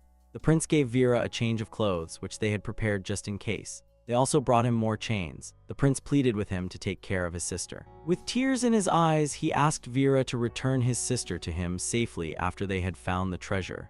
Vera thought that it was the second time today someone had asked him to take care of the damn girl. After their preparations at the gate were complete, they all thanked one another for making their departure so smooth. The prince asked his sister to be careful. She told him not to cry, to remember their promise, and to take care of himself. Both the servant and the prince wept as Elda and Vera headed out into the world. Later that day, the second prince, Celio, stood by the window, his gaze fixed on the horizon, lost in thought. Suddenly, a guard bursts in, desperation etched on his face as he pleads for another chance to chase after their targets. Clutching a mask, the guard vows to put his life on the line, swearing to complete the mission no matter the cost. Celio turns away from the window, his voice firm as he denies the guard's request, reminding him that it's wiser not to fight with his older brother's subordinates. He adds that it's good the guard returned in one piece. The guard expresses gratitude and immediately shifts to his next plan, declaring he will start tracking Princess Elda right away. Frustration flashes across the guard's face as he gripes about the princess protecting a mere slave, making it hard to kill him in one move. He vows to approach them stealthily so the princess won't interfere. Celio shakes his head, warning the guard that it will be hard to track them in this vast kingdom. He suggests waiting a bit, as there will surely be news regarding them soon. The guard mutters to himself, surprised by Celio's calm demeanor, even though what he wants is right in front of him. He mutters about how he thought Celio wanted to be the king. Celio dismisses the guard, telling him he may leave. The guard nods and exits the room. As the guard leaves, Celio turns back to the window, a sigh escaping his lips. Celio mutters to himself about his sister, saying that everything never goes as planned. He then softens his tone, encouraging her to explore the world she wanted to see so much. He adds that he will always be waiting and will prepare everything for the day she comes back into his arms. A flashback begins, showing a carriage traveling to the castle sometime in the past. The king and the princess stand waiting, their postures rigid and formal. The king sighs deeply, his expression unreadable. The first prince's voice cuts through the tension, announcing that they're coming out of the carriage. He warns Celio to control his expression. Celio scoffs, showing no pity towards his mother, the second wife. The first prince challenges Celio, asking if he would go as an heir instead of his little siblings. Celio retorts that he doesn't need a sibling that came from another woman's womb. Suddenly, someone steps out of the carriage, catching everyone off guard. Both princes are surprised, their eyes widening at the unexpected sight. A woman emerges from the carriage, her appearance striking and familiar. She looks like Elda, leaving the princes in awe. The first prince calls out Celio's name, and Celio responds with a simple affirmation, both still stunned by the sight before them. The scene shifts back to the present, where a baby is laying peacefully. A lady holds the baby, commenting that the prince is sleeping well. As the baby sleeps peacefully, the door creaks open, interrupting the quiet moment. The first prince steps in, his gaze fixed on the sleeping child, curiosity filling his voice as he asks about the baby's rest. The lady notices a streak of blood on his cheek, but he brushes it off, more interested in holding the baby than his own well-being. She hands the baby to him, surprised by his sudden interest, as he never usually bothers with such things. He looks down at the baby, his expression softening as he gazes at the sleeping face. The first prince murmurs about the cruelty of being separated from Elda so soon after birth. He shakes his head, the weight of the situation pressing down on him. The scene shifts abruptly to a group of injured thieves, their leader, Nasaro, assessing the damage with a grim expression. Everyone is injured, especially Nasaro and Golden, who are laid up and being treated. Four Eyes steps forward, declaring he will cast a healing spell. Nasaro groans as she wakes up, her vision blurry but her concern for her team clear. She asks if everyone is safe, her voice weak but determined. Nana scolds her for not worrying about her own arm, while others report on the severe injuries of Belmano and Linkle Golden. Nana looks at Belmano, who was pushing himself to bring back Golden, despite not being in the right mind. Teacher Du explains that Belmano was determined to bring back Golden, even though he himself was not in a right mind. Nana gasps as she notices Belmano's eyes, all white, and Belmano insists on healing Golden first. Nasaro curses, realizing the severity of Golden's condition. Four Eyes explains that Usim's cut was too messy and that he had to choose who had a higher probability of being successfully healed. Golden suddenly speaks up, declaring that he is all right. Nana is shocked to hear his voice, asking if he was awake the whole time. Golden jokes about her worrying over him. Golden expresses his gratitude for being alive, at least. He mentions that he had already planned to retire and leisurely hunt around. Nana scoffs, questioning his talk of retirement at this age. Nasaro blames herself, wishing she had made a better plan. Golden interrupts her, telling her that her plan was amazing. He admits that they had become careless, forgetting the risks of their actions. Golden reflects that what matters is that they are alive, whatever happens. Since none of them died, that fact is enough for him. With the weight of survival lifted, the wilderness ahead beckons. The untamed landscape stretched out before them, a stark contrast to the battles they had just endured. Vera and Elda wasted no time, their feet pounding against the earth as they rushed away from the past, each step taking them further into the unknown. They climbed a set of stairs, their breaths ragged but their spirits unbroken. The ascent was steep, but their determination was steeper. Elda suddenly stopped, her eyes widening as she took in their surroundings. She turned to Vera, her voice urgent, as she called for him to wait. Vera paused, confusion etched on his face. He questioned what was going on, wondering if another constraint was hindering their path. A voice echoed in their minds, asking if he remembered this road, or if it had changed so much that it was unrecognizable. Vera demanded to know what was meant by that. The voice continued, reminding him that it was night at that time too. It mused that it would be weirder for him to remember his escape route from when he was still a child. By any chance, the voice prodded, did this place hold any significance for him? Right here, the voice declared. This was where he and Vera had tried to escape, only to be captured.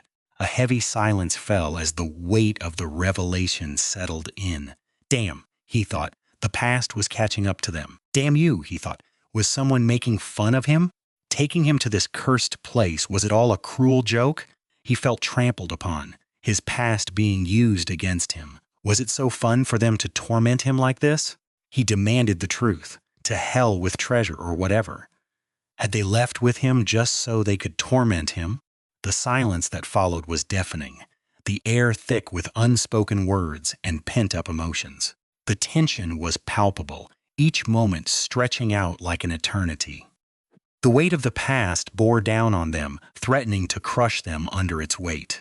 The silence was broken by a sharp command, telling someone to shut up.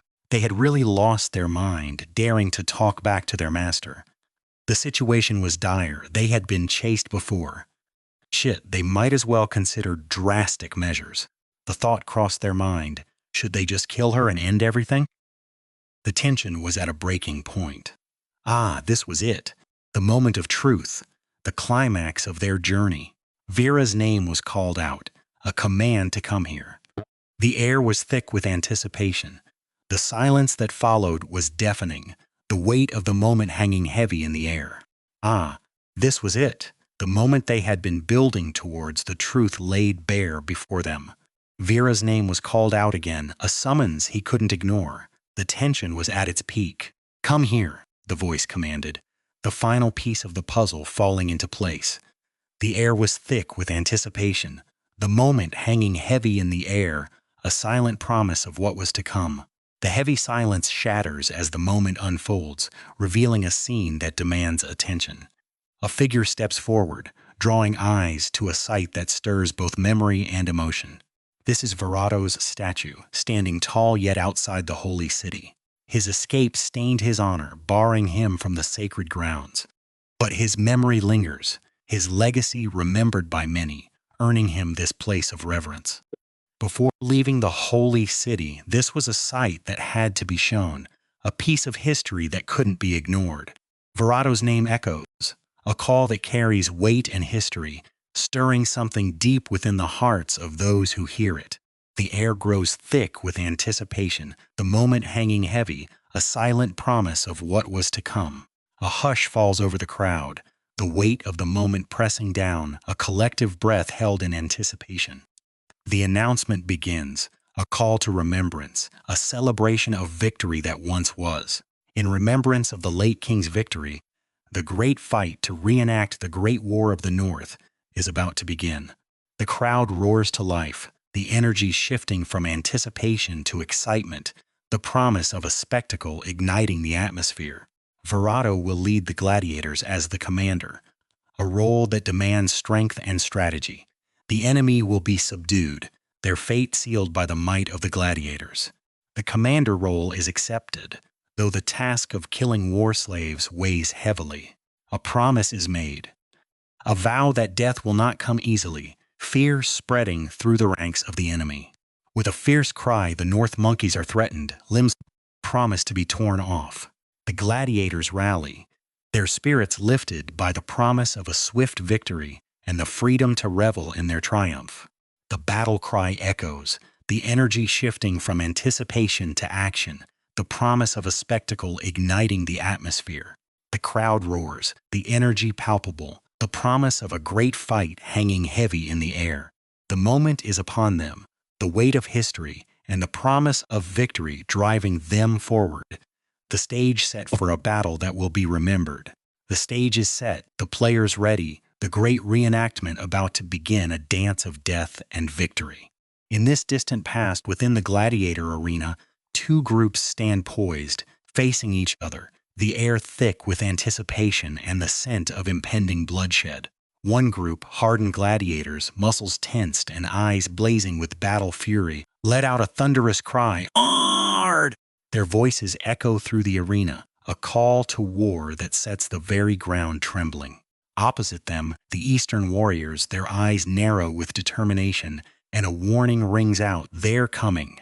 The clash is inevitable, the tension palpable. With a roar that shakes the very foundations of the arena, the two groups collide. Steel clashes against steel. The symphony of battle begins, each strike a testament to their training and will to survive. The battle rages on, a whirlwind of fury and skill. The arena, once a symbol of glory, now a chaotic storm of dust and blood. Amidst the chaos, the Eastern group struggles, their movements faltering. They are dying, their strength waning under the relentless assault of their opponents. The gladiators, trained killers, dominate the battlefield. Their swords dance with deadly precision, cutting down their foes with ease. The Eastern group seems unfamiliar with the setting, their movements clumsy and uncoordinated. This is not their land, not their battle, and it shows.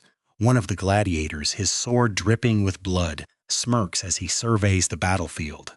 It seems like we have the advantage, he thinks, his confidence growing with each passing moment. It doesn't seem to interfere with their plans. From his lofty perch, the king observes the battle, his eyes cold and calculating. The gladiators, his prized weapons, are performing as expected. They said that. The northern tribes are strong, the king muses, his voice dripping with disdain. It doesn't seem like that. They're facing slaves trained to be gladiators after all. A voice from the shadows echoes, a stark reminder of the harsh reality. Strange, one of the gladiators mutters, his brow furrowing in confusion. Something is not right, a puzzle piece that doesn't fit. The enemy is acting like they're trying to protect that person in the back, he realizes, his eyes narrowing as he watches the Eastern warriors form a protective barrier around a single figure. The Eastern people are dying, their numbers dwindling rapidly. The gladiators, like wolves among sheep, cut through their ranks with ease. The gladiators are killing them, their swords singing a song of death. The Eastern warriors fall. One by one, their dreams of victory shattered. Soon the gladiators have killed all of the other group except the one being protected. The last Eastern warrior stands alone, a mystery in the midst of the carnage. So, who wants to catch the last person? The gladiators jeer, their voices echoing through the arena. The last remaining person is cloaked in dark and tattered robes, a stark contrast to the blood-soaked sands. The cloaked figure slowly approaches, their movements deliberate and calm. The gladiators, their confidence waning, watch with bated breath. "I'll finish it myself." One of the gladiators steps forward, his sword gleaming in the sunlight. "TCH, treat me to a drink for this." His comrades laugh, their nerves easing slightly. The gladiator dashes, swinging his sword with all his might. The cloaked figure stands still, their eyes locked onto the blade. In a blur of motion, the mysterious person swiftly moves, slicing through the gladiator quickly. The gladiator's sword clatters to the ground, his body following soon after. The gladiators are surprised, their confidence shattered. They stare at the cloaked figure, their eyes wide with disbelief. "Arrogant North barbarians!" One of the gladiators screams, his voice filled with rage. "Kill them!" They rush, attacking the cloaked figure with all their might. All the gladiators are slashed with swift motion from the cloaked figure. Their swords fall from their hands, their bodies crumpling to the ground. The partner cuts down the gladiators one by one, their movements a deadly dance. The arena, once filled with the cries of battle, now falls silent, the only sound the whisper of the cloaked figure's robes. The silence of the arena is abruptly shattered as the remaining gladiators, their confidence crumbling, launch a desperate attack. Their movements are hesitant, their strikes lacking the conviction of warriors who once fought with pride. One of the gladiators, his voice trembling with disbelief, mutters that they even made it to him, as if the reality of facing the cloaked figure is just now setting in. With a sudden burst of false bravery, the gladiators rally, shouting for their comrades to knock him down, their voices echoing through the arena like a battle cry. They rush forward, their weapons raised, their determination renewed. The cloaked figure stands still, a silent storm awaiting the clash. The cloaked figure prepares into a stance, their body coiled like a spring, ready to unleash a whirlwind of devastation. With a swift and fluid motion, the cloaked figure slashes at the gladiators, their weapon a blur of deadly intent. The gladiators are cut down, their bodies crumpling to the ground like fallen leaves in a storm. One by one, they fall, their dreams of victory shattered, their bodies lifeless on the blood-stained sand.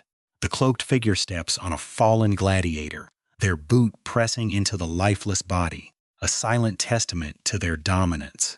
Then, with a sudden burst of agility, they leap high above the arena, their cloak billowing behind them like the wings of a dark angel.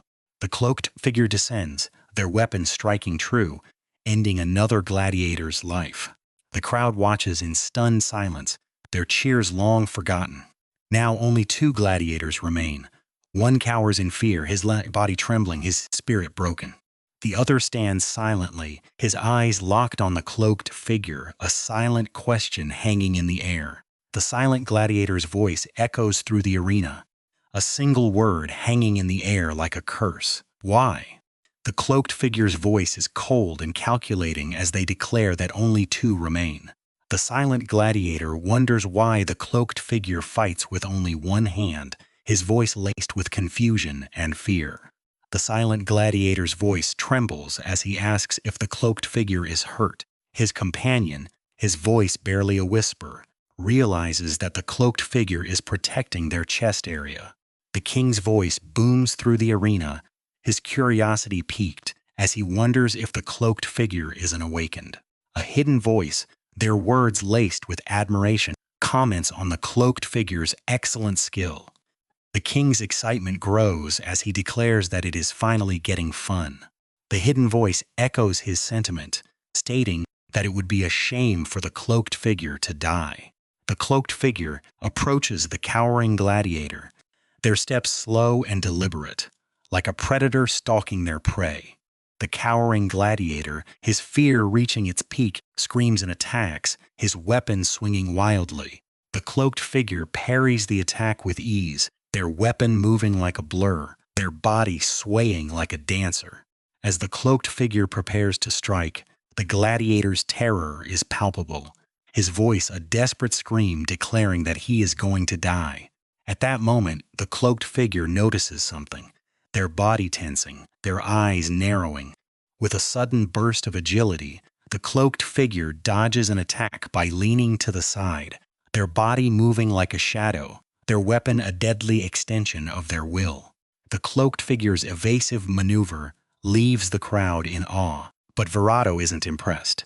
With a swift motion, he launches a chain attack, his weapon whirling through the air like a serpent. One of the gladiators shouts his name, a mix of fear and admiration in his voice.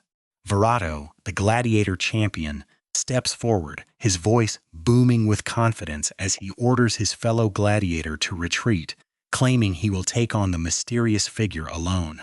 But as the dust settles, Verado realizes his attack has missed its mark. The cloaked figure is no longer where they were standing, leaving Verado momentarily stunned. Suddenly, the figure stands upright, their posture shifting from defensive to something more assertive. The crowd holds its breath, anticipation hanging heavy in the air. With swift motion, the figure removes their mask, revealing a woman's face. The arena falls silent for a heartbeat, the unexpected revelation sending shockwaves through the spectators. Verado's eyes widen in surprise, his confidence momentarily shaken. A woman? This changes everything. The crowd murmurs in disbelief, their eyes fixed on the unexpected turn of events. The woman steps forward, her gaze locked onto the cowering gladiator. The crowd watches in silence, their eyes darting between the woman and Verado, waiting for the next move. One of the gladiators shouts out to Verado, his voice trembling with fear. Verado responds, his voice steady but his mind racing. He knows the stakes are high. Fighting 2-on-1 would not be forgiven by the audience, especially not by the king. Verato's eyes narrow as he studies the woman. She moves like a ghost, her every step calculated and precise. Doubt creeps into his mind. Can he really win against such an enigmatic opponent? The crowd erupts into cheers, their voices echoing through the arena. Verato, Verato, they chant his name, their faith in him unwavering. The king's voice booms above the crowd, his words ringing with authority. He urges Verato on, calling him his servant and commanding him to go forth bravely. The pressure is on, and Verato knows he cannot disappoint. With a deep breath, Verato starts spinning his chain, his eyes locked onto the woman. He charges towards her, his weapon whirling like a storm. The woman doesn't flinch. Instead, she approaches Verato, her steps measured and her gaze steady. The crowd watches in silence, their hearts pounding in anticipation. Verato strikes, his chain aimed at the woman. But she's faster, her reflexes sharper. She blocks his attack, her sword clashing against his chain with a resounding clang. Verato's eyes widen as he notices something unusual. The woman's hand, her stance, something about her seems familiar. But he can't quite place it, his mind racing with possibilities. The woman seizes the moment, launching a counterattack. Verato barely manages to defend himself, his chain blocking her strike just in time. Verato's mind races as he looks at the woman's hand. There's something about it, something familiar. But he can't quite place it, his thoughts a whirlwind of confusion and doubt. The woman doesn't give him time to think. She points her sword at Verato, her eyes locked onto his. The crowd gasps, their hearts pounding in their chests. Verato's mind is a storm of thoughts. Something about her seems off, but he can't quite place it. Surely it can't be. But the doubt is there, gnawing at him. With a sudden burst of determination, Verato raises his sword. He needs to end this, to prove himself. He takes a deep breath, his voice steady as he speaks. "Let's be clear," he says, his eyes locked onto the woman. In a swift motion, Verato stabs forward, his sword pointing at the woman's chest. The crowd holds its breath, their eyes wide with anticipation. The woman reacts swiftly, her hand clutching her chest tightly. The crowd gasps, their hearts pounding in their chests. What will happen next? With a swift motion, she flips backwards, dodging Verato's attack with ease. She lands on the ground, her posture steady, and her eyes locked onto Verato. The crowd erupts into cheers, their voices echoing through the arena. Verato's mind races as he looks at the woman. "As I thought," he mutters, his voice barely audible. Maybe, just maybe, for a woman this is for sure. But he can't be certain, his thoughts a whirlwind of confusion and doubt. The woman glances at Verato, her eyes locked onto his. There's a moment of silence, a moment of understanding between them. The crowd watches in anticipation, their hearts pounding in their chests. Then she looks down, her gaze shifting from Verato to the ground. The crowd watches in silence, their eyes darting between the woman and Verato, waiting for the next move.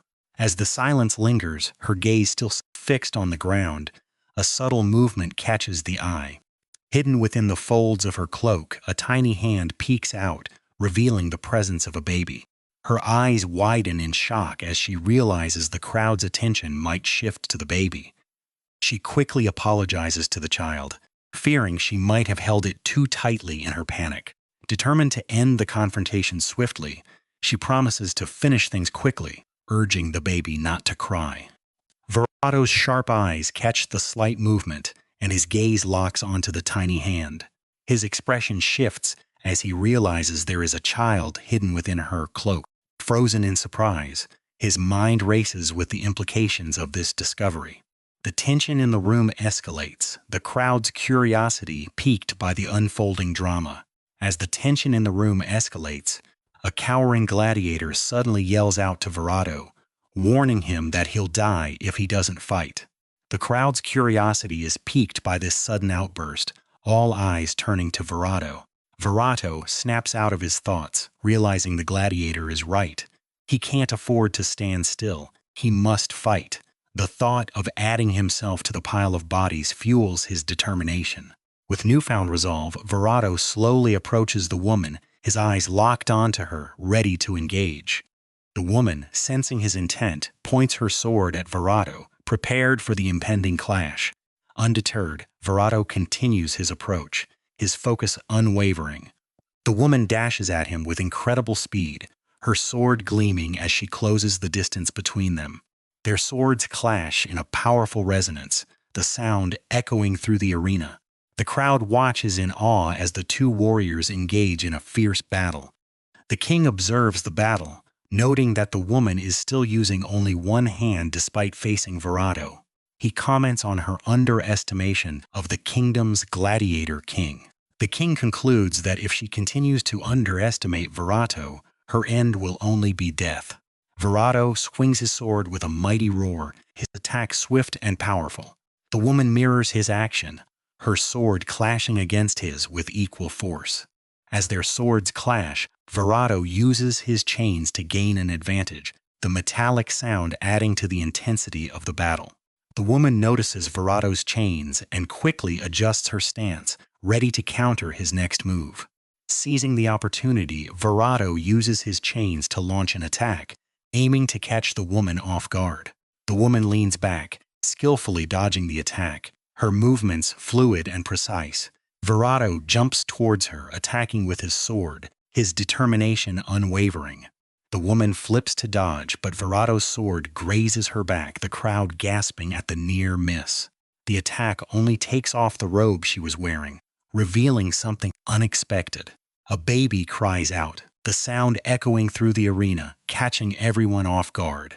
The king and the crowd are taken aback, realizing that the woman has a baby with her. The unexpected revelation adds a new layer of complexity to the battle. The crowd murmurs, this being the first time they've heard of a baby being involved in such a situation. The woman quickly pats the baby, calming him down, her focus never leaving Verado. At that moment, Verado attacks again, his sword aimed at the woman, the battle far from over. As Verado's sword slashes through the air, the woman quickly regains her composure. She steadies her breathing, focusing her mind amidst the chaos of battle. With a fierce determination, she locks eyes with Verado, her gaze piercing through him like a blade.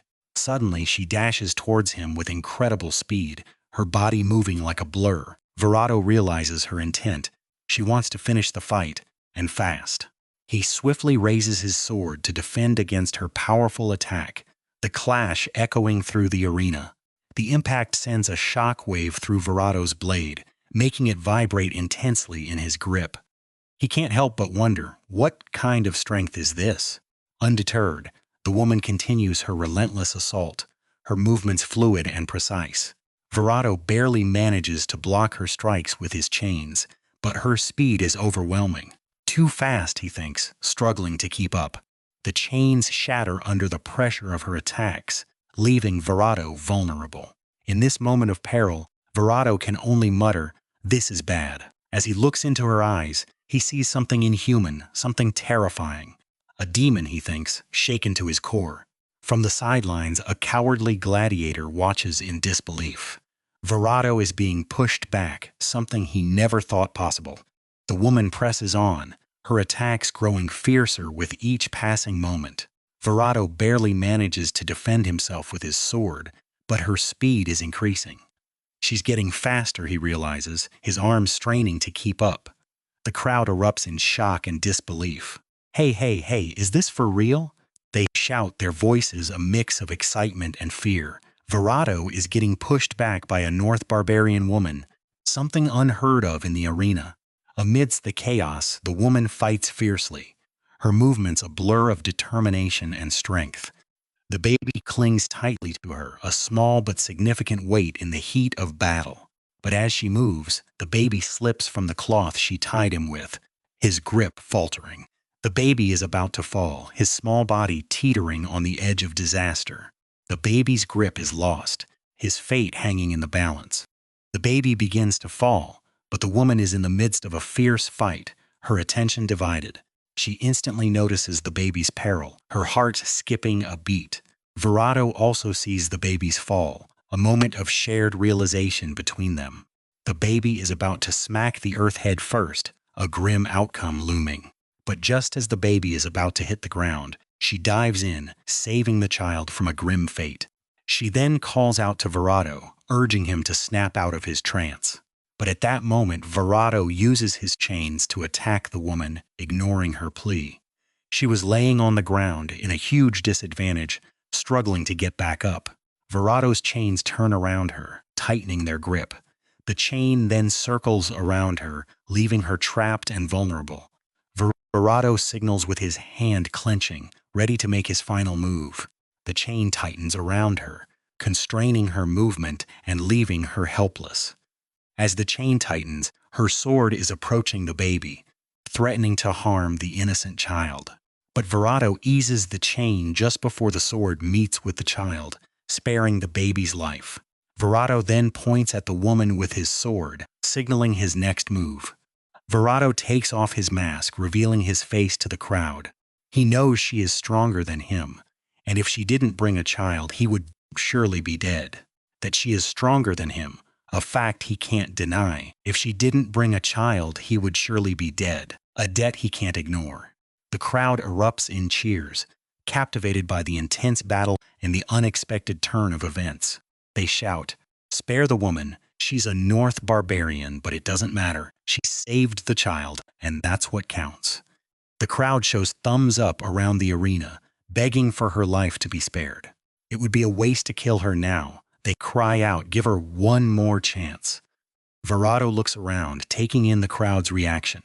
The audience wants to spare her. It's his first time seeing such a thing. He looks at her, considering the crowd's plea. She might survive, he thinks to himself. Verado turns, his decision made, ready to face the king. Verado sees the king standing tall and proud, his thumb raised high in the air. The king is showing thumbs up, signaling his approval of the crowd's decision. All three warriors look at the king, awaiting his final verdict, their fates hanging in the balance. Verado, the Gladiator champion, falls to his knees, pleading for mercy. He insists that his victory was not due to his own skills, desperately seeking compassion from the king. The king silently observes the scene, his expression unreadable. A woman watches him intently, trying to gauge his reaction. The king raises his hand, thumb pointed upwards, causing a brief moment of hope in the arena. Suddenly, the king's thumb turns downwards, signaling Verado to kill the woman. The crowd erupts in shock and disbelief. Verado stands frozen, confusion and horror etched on his face as he questions the king's cruel command. The woman, feeling utterly dejected, sinks to the ground, her spirit crushed by the king's decision. The crowd's outrage fills the air as they demand to know why the king would issue such a harsh decree. Some speculate if it's because the woman is from the north, but the king's reasoning remains unclear. The king clears his throat, ready to address the crowd's concerns. An announcer steps forward, preparing to explain the king's decision. The announcer declares that the reason the king did not pardon the woman is for the souls of the fallen soldiers. Verado scoffs at the announcer's words, dismissing them as nonsense. The crowd murmurs in agreement, their sympathy for the woman growing. Verado turns to face the woman, his resolve wavering. He knows the king's order is absolute, but he struggles with the choice before him. The woman clutches her baby tightly, tears streaming down her face. The baby, oblivious to the unfolding tragedy, wipes away her tears with tiny hands. The baby coos softly, unaware of the grim fate that awaits them. The innocence of the child contrasts sharply with the harsh reality of the arena. Verado's gaze softens as he looks at the baby, his resolve crumbling. He feels a deep sense of injustice, his heart heavy with sorrow. Verado's sword trembles in his hand, reflecting his inner turmoil. He looks at the woman, her tears, and the baby's innocence weighing heavily on his conscience. The woman's sobs fill the air, her despair palpable. Verado's heart aches, his resolve to follow the king's order faltering. Verado's grip on his sword loosens, his mind made up. He can't bring himself to kill the woman, despite the king's command. As Verado hesitates, a cowardly gladiator seizes the moment and strikes the woman from behind, leaving Verado in shock and disbelief. The arena falls silent, the weight of the act hanging heavy in the air. The woman lies heavily injured, her breath shallow and her strength waning. With her remaining strength, she tightly hugs the baby she is carrying, her maternal instinct kicking in. Then, with a soft thud, she falls to the ground, her eyes barely open. Verado gasps in shock, his mind racing. Verado turns to the cowardly gladiator, his voice trembling with a mix of anger and disbelief as he asks why he did such a thing. The cowardly gladiator responds, his voice filled with fear, stating that if they don't kill the woman, the king will kill them both. Doravan's face freezes, his eyes wide with shock and realization. He sighs deeply, the weight of the situation pressing down on him. A profound sadness washes over him, his heart heavy with regret and sorrow. Suddenly, the woman grabs Verado's leg, her grip weak but urgent. Verado looks down, confusion and concern etched on his face. With her last bit of strength, she pushes the baby towards Verado, her life fading fast. The baby is now in Verado's arms, a tiny life amidst the chaos. With a faint whisper, she tells him the baby's name, Vera. Verado kneels, taking the baby gently into his arms, his voice barely a whisper as he repeats the name Vera. Baby Vera starts crying, her tiny voice echoing in the silent arena. The woman loses all her strength, her body limp and lifeless. Her eyes start to fade, the light within them dimming. In her last moment, she sees Verado taking baby Vera, a small comfort in her final breath. Baby Vera reaches out her tiny hand, her innocence a stark contrast to the surrounding chaos. She touches Verado's face, her tiny fingers brushing against his skin. Verado looks sad, his heart heavy with the weight of the moment. In the arena, Verado is now carrying the baby, the cowardly gladiator, the only one left standing beside him. The king watches as the events unfold, his expression unreadable. The king speaks, his voice cold and calculating, stating that if it wasn't for Verado's request, she'd still be alive. A mysterious voice responds, expressing gratitude for the king, listening to his humble servant. Two cloaked figures emerge from inside the audience, their voices echoing ominously. They declare that it is done, the oath fulfilled. The crowd murmurs in disappointment, their excitement for the fight now gone. One of the cloaked figures urges the other to leave, but the other hesitates, asking about the child. The first cloaked figure responds coldly, stating that the child will die soon enough, and even if he lives, it'll be a miserable life. With that, the two cloaked figures leave the arena, their mission complete. The arena falls silent after the cloaked figures depart, leaving behind a sea devastation and weary survivors. Only two gladiators remain standing, their survival a mix of fortune and skill. The slave master's son expresses relief that Verado, the champion, has survived the ordeal. Rushing over, the slave master's son checks Verado for injuries, his concern evident. The slave master, however, scoffs at the sight of the baby Verado has brought back. The slave master points at the baby, declaring it an ill omen and demanding to know why Verado brought it back. Verado struggles to explain, his voice barely above a whisper, hinting at a deeper reason for his actions. He insists he couldn't just leave the child behind, his resolve firm despite the slave master's disapproval. The slave master orders Verado to hand over the child, promising to find someone to care for it. Verado hesitantly agrees, but asks where the child will be taken. The slave master coldly states that slaves must be sold, and with the child being an infant and likely without relatives, its fate seems grim. Verado pleads for the child to be sent somewhere it can be fed and cared for, his desperation growing. The slave master's son steps in, offering a glimmer of hope. He promises to find a wet nurse and a caregiver for the child, ensuring it will be taken care of until it can be sold. With a heavy heart, Verado hands over the child, thanking the slave master's son for his kindness. The slave master's son takes the child, learning that its name is Vera. The slave master remarks on Verado's unexpected soft spot, calling him the king of gladiator's heart. A cowardly gladiator questions Verado's decision, suggesting it would be better to let the child die, given the slave master's ominous words. Verato's resolve wavers slightly, but he stands firm in his decision. He mutters the name Dorovan, as if seeking strength from it. Verato's determination solidifies, his resolve unshaken. He declares that the child saved their lives, and he won't abandon it now. With that, everyone leaves the arena, the fate of the child now in the hands of the slave master's son. 10 years pass, and the scene shifts to a bustling slave camp. The air is filled with the sounds of hard labor, and the shouts of overseers urging the slaves to work faster and harder. Verato, now a seasoned gladiator, questions the relentless cycle of fighting, his frustration boiling over. He wonders when he will finally be free from the endless battles, his voice echoing his exhaustion and desperation. His cries of "just why?" go unanswered, the weight of his circumstances pressing down on him. The slave master coldly remarks that there aren't many fighters left, his words a stark reminder of the grim reality they face. Verato's frustration peaks as he realizes that most of the remaining slaves are either debt-ridden or willing fighters, leaving him trapped in this endless cycle. He doesn't fit into either category, making his situation all the more desperate. The slave master's voice echoed with disbelief, questioning Verato's ignorance as if it were a crime. Verato's response cut through the tension, revealing a painful truth about his lineage. The slave master's tone softened, urging him not to be too disheartened.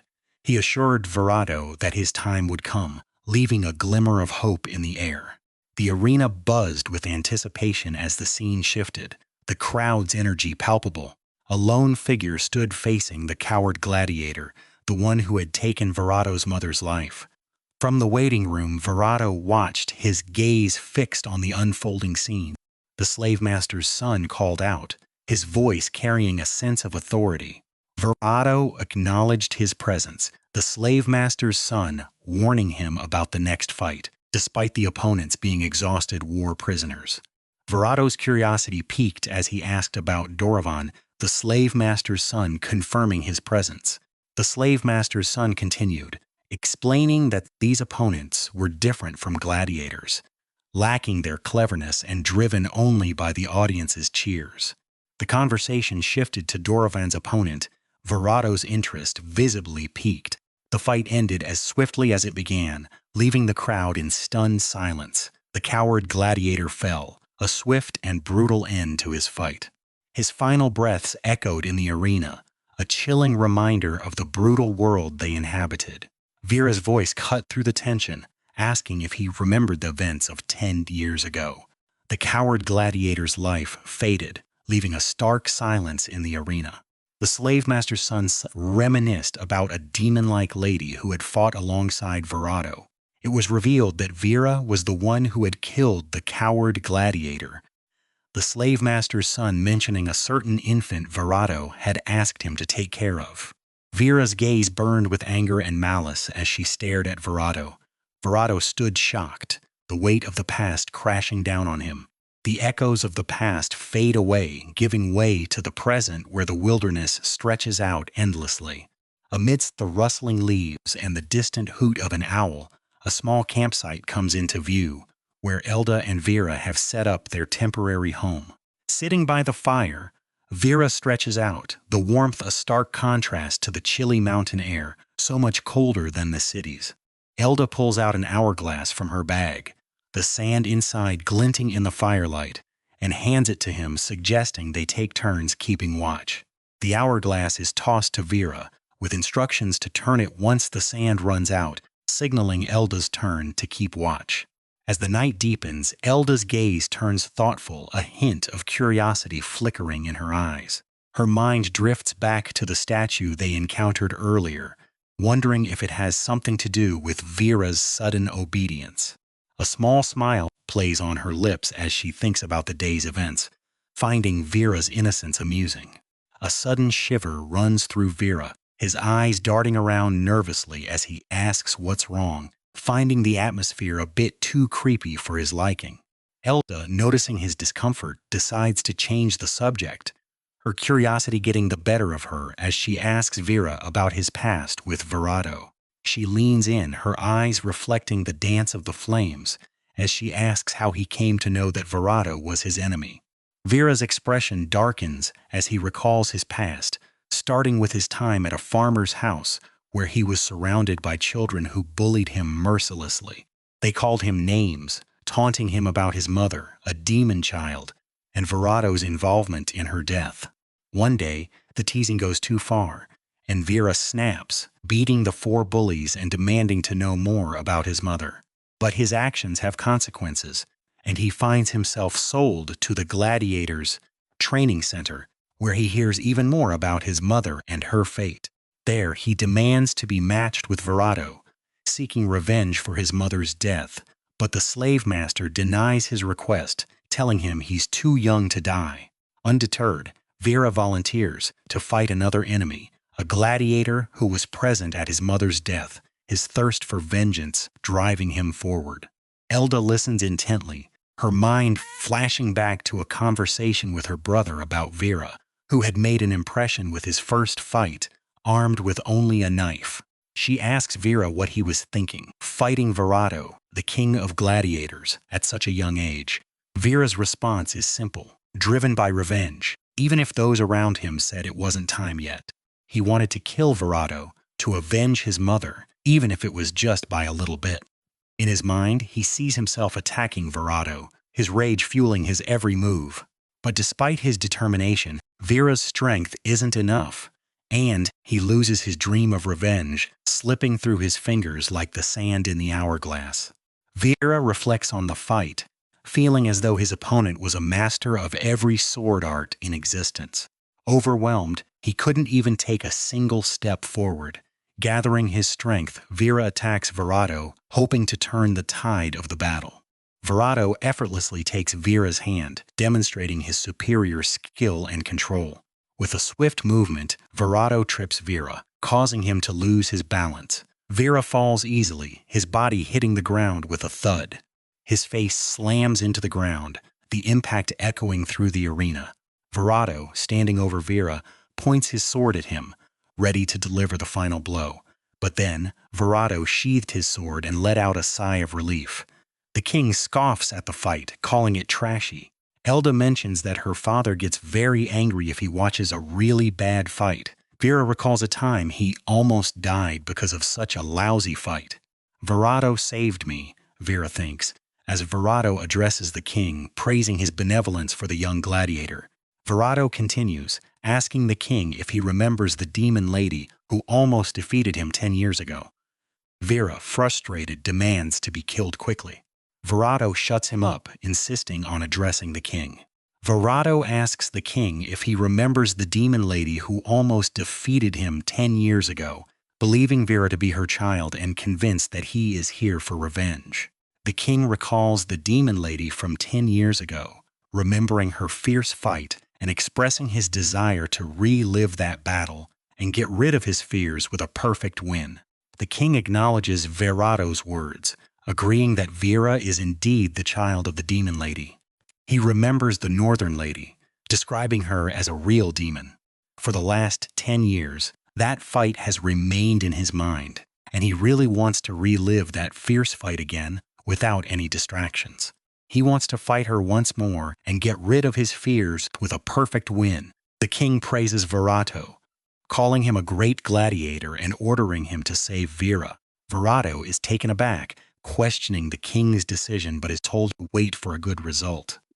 The king asks Verado if he dares to ask him to wait for the fruit to ripen. Since he has nothing to lose and it looks like it will be interesting, the king decides to wait just this once. A sudden, sharp voice cuts through the air, declaring their intent to kill, with no hesitation or second chances. The king questions why he was saved, doubting if a child like him could truly survive in this harsh world. The answer comes swiftly, revealing that his mother's protection created an opening for survival, a twist of fate that saved a life. It turns out, his very existence was the reason the other survived, a debt now being repaid. A pause hangs in the air, the weight of the revelation settling between them. The king is told that without him, the other would have perished long ago, and now the favor is being returned. Silence falls again, the words echoing in the king's mind as he processes this new reality. The king wonders how the other knew he was the infant from back then, questioning the certainty of this claim. The response is blunt, noting the scarcity of northern children around, making the identification seemingly obvious. But then, a softer admission follows, revealing that the king looks like his mother, making the recognition personal and undeniable. The conversation shifts to the past, with the king asking if the other stayed in the training center after that. The answer is affirmative, explaining that Verado recommended him, leading to direct training under his guidance. Even after a few years, when they ended up together in the arena, the training continued, with everything being taught. Despite the hatred for learning from an enemy, the skills improved, with thoughts of using them against him in the future. There were moments of enjoyment in learning, but the realization of those feelings brought self-loathing. The king questions if it was self-hatred, but the other struggles to find the right words, feeling uneducated. It was more about feeling like the revenge was being forgotten, questioning his actions and feelings. The story continues with them going to the arena together, forming the best gladiator duo in history, Vera and Verado. Their reputation as an unbeatable duo spreads far and wide, with songs being sung about their prowess, making them the talk of the arena for quite some time. Looking back, the peculiar thing was that despite their fame and victories, there was always something unusual about their dynamic. In every battle they fought side by side, he never allowed her to deliver the final blow, always taking the life of their opponents himself. With a solemn tone, he would end each battle, wishing for their foes to be reborn in a peaceful land, expressing gratitude towards his partner, Verado. This made her wonder if he was being considerate, sparing her from the burden of taking a life. She realizes now that he never intended for her to become a gladiator, always teaching her about the weight and value of life. He would often tell her to avoid killing for as long as possible, a lesson that stuck with her. When she questions why, he explains that if people like them even have a soul, it doesn't get stronger by taking a life, but weaker instead. She ponders if one can truly feel the weakening of their soul, to which he admits that he has become numb and can't feel anything anymore. Reflecting on the day Verado said that, she realizes that was the day she started to develop feelings for him, human to human. That's why she made up her mind to kill him that day, a decision that would change everything. With her mind made up, Vera stands over the sleeping Verado under the cover of night, the weight of her decision heavy in the air. Gripping a sharp, broken piece of metal, she positions it toward him, ready to strike. But as the moment arrives, hesitation creeps in, her resolve faltering. Gazing down at Verado, the conflict within her intensifies, emotions swirling like a storm. A sigh escapes her lips, the sound barely audible in the quiet room. Turning away, she shifts her stance, the metal clattering softly as she moves. With one last glance, she exits the room, leaving the tension behind. Suddenly, Verado's eyes snap open, revealing he was never asleep at all, his gaze fixed on the door where Vera just disappeared. Elda's voice cuts through the tension, her confusion palpable as she asks what just happened. Elda's questions come rapid fire, demanding to know why Vera didn't go through with it, while Vera mutters something about Verado's hand. Elda presses further, her curiosity piqued, wondering aloud if Verado sleeps with a knife, her tone laced with disbelief. Vera denies it, his voice steady but quiet, leaving Elda even more confused. He reveals that Verado's hands were trembling, a detail that seems to carry more weight than it should. Vera continues, explaining that Verado was awake the entire time, waiting for the strike that never came. The next day arrives, the weight of the previous night still hanging in the air, like an unanswered question. As they eat, Verado breaks the silence, his voice low but firm as he asks Vera why she didn't kill him. He points out the obvious, reminding her that she entered his room with a knife, his tone almost accusatory. Vera lets out a frustrated sigh, while Verado demands to know why she left without following through. Vera tries to lighten the mood with a joke about a mosquito, but Verado isn't having it, his expression serious as he tells her not to joke with him. Vera's tone shifts, growing more intense as he reveals that Verado was definitely awake. Verado's confusion is evident, his brow furrowing as he tries to piece together what Vera is getting at. Vera continues, explaining that Verado had the opportunity to stop him but didn't, his words carrying a weight that seems to hang in the air. Instead of dwelling on the past, Vera asks the question that's been on his mind, wanting to know if Verado truly wants to die. Verado's response is simple and direct, confirming that he does, his reasoning tied to atonement for something only he understands. Vera's voice is steady as he reveals the real reason he would have killed Verado, tying it back to his mother's death, the words heavy with unresolved pain. Vera continues, stating that it was the king's order and Verado wasn't the one who actually killed his mother. He firmly believes that no matter what, that's not a good enough reason to kill his friend.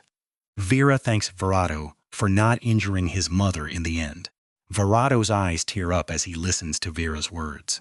Noticing the tears, Vera asks what's wrong, a hint of concern in his voice. Vera teases Verado, calling him a crybaby, which prompts Verado to tell him to shut up. From then on, Verado and Vera train together, their bond growing stronger with each passing day. They fight as a duo, their teamwork becoming a force to be reckoned with. Together, they face multiple opponents, their skills complementing each other perfectly. Victory after victory, they prove to be an unbeatable team, celebrating each triumph together.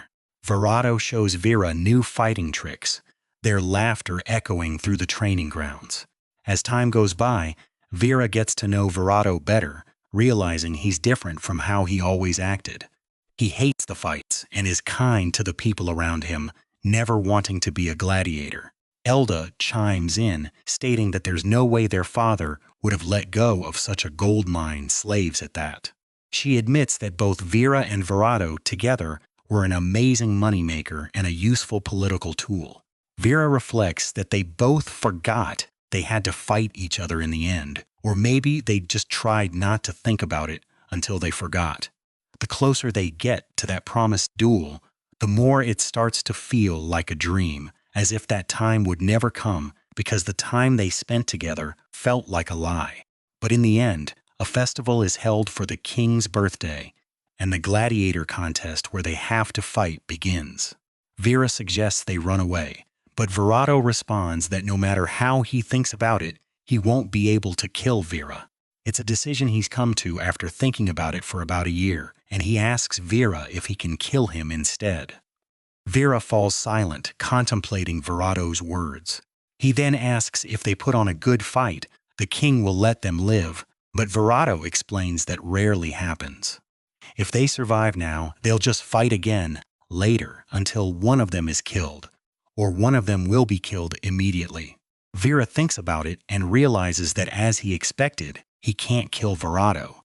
He suggests they run away again, but Verado's eyes tear up, and Vera tells him to stop it, asking how they should do it. Verado, with tears in his eyes, is at a loss for words, struggling with the weight of their situation. Wiping away his tears, Verado reveals a key to Vera, his voice steadying as he lays out a plan. With the festival in full swing, gladiators are scattered everywhere, creating the perfect distraction. Their fight is scheduled late at night, meaning the guards will be tired and the arena will be chaotic, giving them the perfect cover. All the other gladiators will be locked up, leaving the path to the Lord's chamber wide open. As soon as they make their move, they'll take the Lord hostage and knock out the distracted guards. With a determined fist bump, they seal their plan, ready to escape under the cover of night. As darkness falls, they break their chains, the clinking metal echoing their newfound resolve.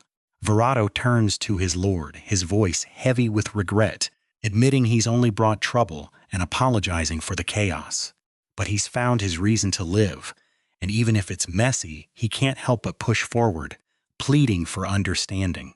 The slave master stands silent, the weight of the moment hanging heavy in the air. Vera, mounted on a horse, calls out to Verado, urgency lacing his voice. He urges Verado to hurry, the tension palpable as they prepare to make their escape. They take off on horseback, the wind rushing past them as they gallop into the night. Vera glances back, his eyes widening as he notices they're being followed. Verado pleads, his voice barely audible over the thundering hooves, begging for the kings awakened not to follow them. Vera, curious, asks Verado if he has something he wants to do if they escape, catching Verado off guard. Verado, slightly annoyed, tells Vera to shut up, not wanting to jinx their escape. But as they ride, Verado can't help but think about the future, his mind wandering to the possibilities. He dreams of traveling the continent, seeing all the beautiful things it has to offer, a stark contrast to his current reality. He wants to keep fighting, to save people and help those in need, a glimmer of hope in his eyes. And maybe, just maybe, he'll find a beautiful house to plant his roots, a place to call home. He laughs, realizing how ordinary his dreams sound, but they bring him comfort.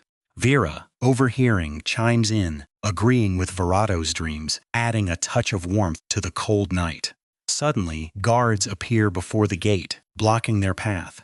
Verado quickly asks Vera to hand him the sword, ready to fight their way through. The guards shout, ordering them to stop, their voices echoing in the night. But Verado and Vera charge forward, their horse thundering towards the gate, determined to break through. With a fierce cry, Verado declares they will survive, his voice filled with a newfound determination. Verado's declaration of survival echoes, but Vera dismisses it as a useless breakthrough, frustration evident in his voice. Despite his skepticism, Vera acknowledges Verado's protective nature, a rare moment of vulnerability slipping through. As they charge through the gate, a guard's strike heavily injures Verado's leg, making their escape even more challenging. Their horse, exhausted from the long run, can barely keep up, slowing them down further. Vera knows what comes next, and sure enough, the father's fury leads to sending both magicians and the awakened after them. This is their first encounter with these formidable foes, and the tension is palpable. The magicians locate them with ease, their teleportation magic bringing them dangerously close. Suddenly appearing at the guard post, the magicians and warriors catch the guards by surprise. Out of nowhere, a fireball is shot at them, forcing Vera and Verado to dismount their horse. They hit the ground hard, the impact knocking the wind out of them. The warriors, ordered to bring them in unharmed, complain about the trouble these slaves are causing, but the magicians urge them to hurry. Vera and Verado quickly get up, realizing they need to escape to the forest. They dash into the forest, the dense trees offering some cover. Vera helps the injured Verado, supporting him as they move deeper into the forest. Verado assures Vera he can still hold on, despite the pain. As they get away, something whizzes past them, a reminder that their pursuers are still close. They turn to see their pursuers already catching up, the warriors' speed astonishing even to the injured Verado. The warriors shout for them to stop, their voices echoing through the forest. Verado senses something different about these pursuers, realizing they might be the awakened. Determined to defeat them, Vera charges at one of the warriors, catching Verado by surprise. Vera attempts to attack, but the warrior effortlessly dodges, taunting him for his slowness. The warrior knocks Vera down, claiming they have caught one. Vera loses consciousness, the world fading around him. When Vera comes to, he finds himself at the Arena Coliseum, disoriented and confused. He wakes up, his body aching from the previous encounter. Vera screams for Verado, fearing the worst. To his relief, Verado responds, letting Vera know he is there. Verado's voice echoes with concern as he asks Vera about his well-being, but Vera brushes off the question, frantically inquiring about someone else's whereabouts. Tears well up in Vera's eyes as the weight of their situation crashes down on him, whispering in despair that they might have failed. Verado's expression darkens as he confirms Vera's worst fears, the reality of their failure sinking in. Silence falls as Verado ponders their grim circumstances, the weight of their predicament heavy on his mind. Their cell door creaks open and the slave master steps in, his voice gruff as he claims that if he didn't care about them, they would have been killed sooner. Virato, taken aback, stammers his gratitude for the slave master's benevolence, but the slave master cuts him off, mentioning his retirement and his son's future. The slave master continues, revealing that he begged for forgiveness from His Majesty and disclosed everything about Virato and Vera's circumstances. He goes on, explaining how hard it was to calm the angry king, especially regarding Virato and that child. The slave master's words hit like a hammer as he declares that Virato must kill that child, leaving Virato stunned and questioning the order. The slave master clarifies that His Majesty has pardoned Virato, but only if he shows the greatest fight, a fight that will determine his fate. Terror grips Virato as he realizes the slave master is asking him to kill Vera, his voice shaking as he questions the unimaginable. The slave master's voice hardens as he reminds Virato of his warnings, emphasizing the dire situation they now face. He asserts that there is no other way. Virato must face Vera in the arena, despite his injury, and send him off tomorrow to survive. Shock registers on Vera's face as he listens to the slave master's cruel decree, the reality of their situation crashing down on him. Vera snaps Virato from his daze, urgently calling out to him, demanding that he talks to him. Vera insists that they have no other choice but to deceive the audience and the king, staging the fight to survive. Virato's gaze firms as he looks at Vera, determination and resolve hardening in his eyes. Confusion flashes across Vera's face as Virato begins to speak, the gravity of his words hanging heavy in the air. Virato's voice is steady as he reveals it's the king's order, declaring that today one of them must die. He continues, asserting that there's no way they can survive together, the finality of his words echoing in the cell. Shock and disbelief contort Vera's face as Virato tells him that he must live and kill him in this fight.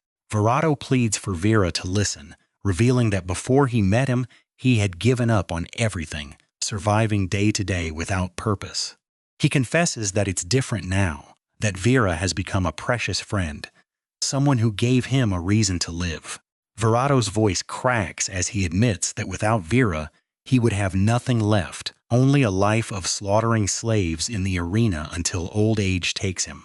Vera, taken aback, questions if Virato thinks he's different, but Virato insists that Vera has so many opportunities. Vera, desperate and emotional, declares that if Virato is not there, he won't have anything left either. Virato's eyes well up with tears, reflecting the depth of his emotions. Vera, refusing to give up, insists that they will survive together. Virato reveals that His Majesty has decided the fight will be soon and there's no way both of them will live. Virato, struggling to speak, pleads with Vera, his voice breaking with emotion. Vera, determined, insists that Virato live, but Virato simply responds with Vera's name, his voice filled with resolve. Vera confesses that Virato should have killed him in their first fight, but instead, Virato saved him that day. Virato denies this, saying that before that, he should have been killed by Vera's mother. Virato explains that he has lived until now because of that, and so Vera should live, even though he has to die. Vera, crying, insists that he will be the one who dies, as it's better than killing Virato. Suddenly, Vera is shocked by Virato's next action. Virato slams his head to the ground, bowing to Vera, leaving Vera stunned and calling out his name. Virato's head is injured, showing the intensity of his actions. Virato raises his head only to slam it again, causing Vera to cry out in distress, trying to stop him. Virato slams his head again to the ground, the impact echoing his determination. Blood starts coming out from Virato's head, painting a grim picture of his resolve. Vera, horrified, shouts that Virato will die if he continues, demanding to know why he is going to such extremes. Virato, determined, responds that he can save Vera. Vera, emotional, calls out Virato's name, his voice filled with desperation. Virato continues, saying that in his life, there's nothing more valuable than the time he spent with Vera. After thinking about it, Virato concludes that he exists for this reason. Virato expresses his gratitude for meeting Vera, his voice filled with sincerity and emotion. The scene ends with a poignant moment of silence, emphasizing the depth of their bond. The poignant silence shatters as a sudden burst of anticipation fills the air, hinting at a long-awaited moment about to unfold. A mysterious voice echoes, overflowing with excitement, claiming to have waited for this moment for a very long time. But the excitement turns grim as it declares that one of them will die, suggesting this is the fate of those who are enslaved. The weight of the words hangs heavy in the air, leaving a sense of foreboding and tension. Silence returns, but it's no longer peaceful, instead filled with a sense of dread and anticipation. The atmosphere shifts slightly, hinting at a change in the situation. A voice breaks through the tension, expressing gratitude towards someone named Vera. The gratitude seems to ease the tension slightly, but the atmosphere remains charged. A pause lingers, as if time itself is holding its breath, waiting for what comes next. The voice returns, drawing out the word "and," leaving everyone on edge. Frustration seeps into the voice as it questions if someone is sleeping, adding a touch of dark humor to the tense situation. Exasperation grows as the voice declares it doesn't want to hear anymore, hinting at a growing impatience. The voice trails off, mentioning that Lady Elda already knows what happened next, leaving a sense of mystery and anticipation. The mention of Lady Elda adds a new layer to the situation, hinting at a larger narrative at play. Silence descends once more, but the atmosphere is now thick with unspoken words and hidden meanings. The tension lingers, each second stretching longer than the last, building towards an unknown climax. The air is filled with a sense of anticipation, as if something significant is about to happen. The atmosphere is charged with a mix of emotions, from dread to anticipation, creating a complex and engaging scene. The tension continues to build, each moment adding another layer to the intricate situation. The scene is filled with a sense of urgency, as if time is running out and decisions need to be made. The urgency grows, each second ticking by like a countdown to an inevitable event. The atmosphere is thick with tension, each moment adding to the complexity of the situation. The tension reaches a peak, the air almost crackling with the weight of the unspoken words and hidden meanings. The scene is filled with a sense of anticipation, as if something significant is about to unfold. The atmosphere is charged with a mix of emotions, from dread to anticipation, creating a complex and engaging scene. The tension continues to build, each moment adding another layer to the intricate situation. The scene ends with a sense of urgency, as if time is running out and decisions need to be made. The urgency grows, each second ticking by like a countdown to an inevitable event. The atmosphere is thick with tension, each moment adding to the complexity of the situation. The tension reaches a peak, the air almost crackling with the weight of the unspoken words and hidden meanings. The scene ends with a sense of anticipation, as if something significant is about to unfold. The anticipation hangs heavy in the air, like a drum roll that refuses to end, leaving everyone on the edge of their seats. Silence stretches on, so thick you could cut it with a knife, yet no one dares to break it, as if the wrong word might shatter the moment. Eyes dart around the room, searching for answers, but the tension only builds, like a pot of water about to boil over. A bead of sweat rolls down someone's temple, because the weight of the unknown presses down, and still, no one moves.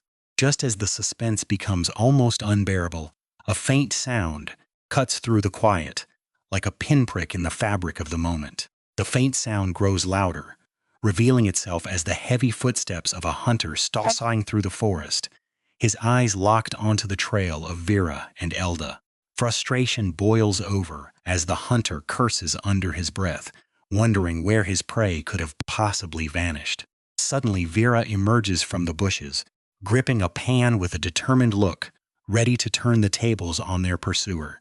Time passes, and the tension in the forest shifts, the hunter still unaware of the surprise awaiting him. The hunter suddenly finds himself ambushed, his body battered and bruised. a pan flying toward his head with precision. Elda steps forward, her voice sharp as she questions the hunter, who squirms under her gaze, realizing he's been outsmarted. The hunter tries to bluff his way out, but Elda's threat leaves him with no choice but to comply, his pride taking a backseat to survival. Elda turns to Vera, her expression unwavering, signaling it's time to take action. Vera nods, swinging the pan with a swift motion, leaving the hunter groaning in pain, his resolve crumbling. The hunter, now desperate, spills the details of his companions, revealing their location down by the river. Elda presses further, demanding to know how they were tracked, her patience wearing thin. The hunter confesses, explaining how the scent of ash and warmth led them straight to their location. Elda scoffs, pointing out they haven't started a fire in days, her suspicion growing. The hunter, now sweating, admits to tracking them using a far more embarrassing method, his voice barely a whisper. Vera's eyes widen in disgust as the realization hits him, the pan in his hand feeling heavier than before. Vera swings the pan again, this time with even more force, the hunter's words echoing in his mind. Elda sighs, reminding Vera to stay calm, her voice steady despite the absurdity of the situation. Elda warns Vera to keep his composure, her tone firm, though her cheeks flush slightly. Vera takes a deep breath, trying to regain his focus, though the embarrassment lingers. Elda shakes her head, muttering about the unexpected challenges of traveling with such a newcomer, her resolve unshaken. Elda turns to Vera, her expression serious, as she orders him to raid the hunter's colleagues, leaving them with no choice but to abandon their chase. Vera hesitates for a moment before nodding, ready to take on the task alone, his determination renewed. Elda insists she still has more questions for the guy, so she tells Vera to go by himself. Vera hesitates, concerned about the potential danger of going alone and facing enemies. Elda, growing impatient with Vera's worries, clasps her hand, showing she can activate the constraint if needed. She playfully threatens to kick his ass before he goes, urging him to make up his mind. Finally, Vera decides to go, declaring he'll leave right away.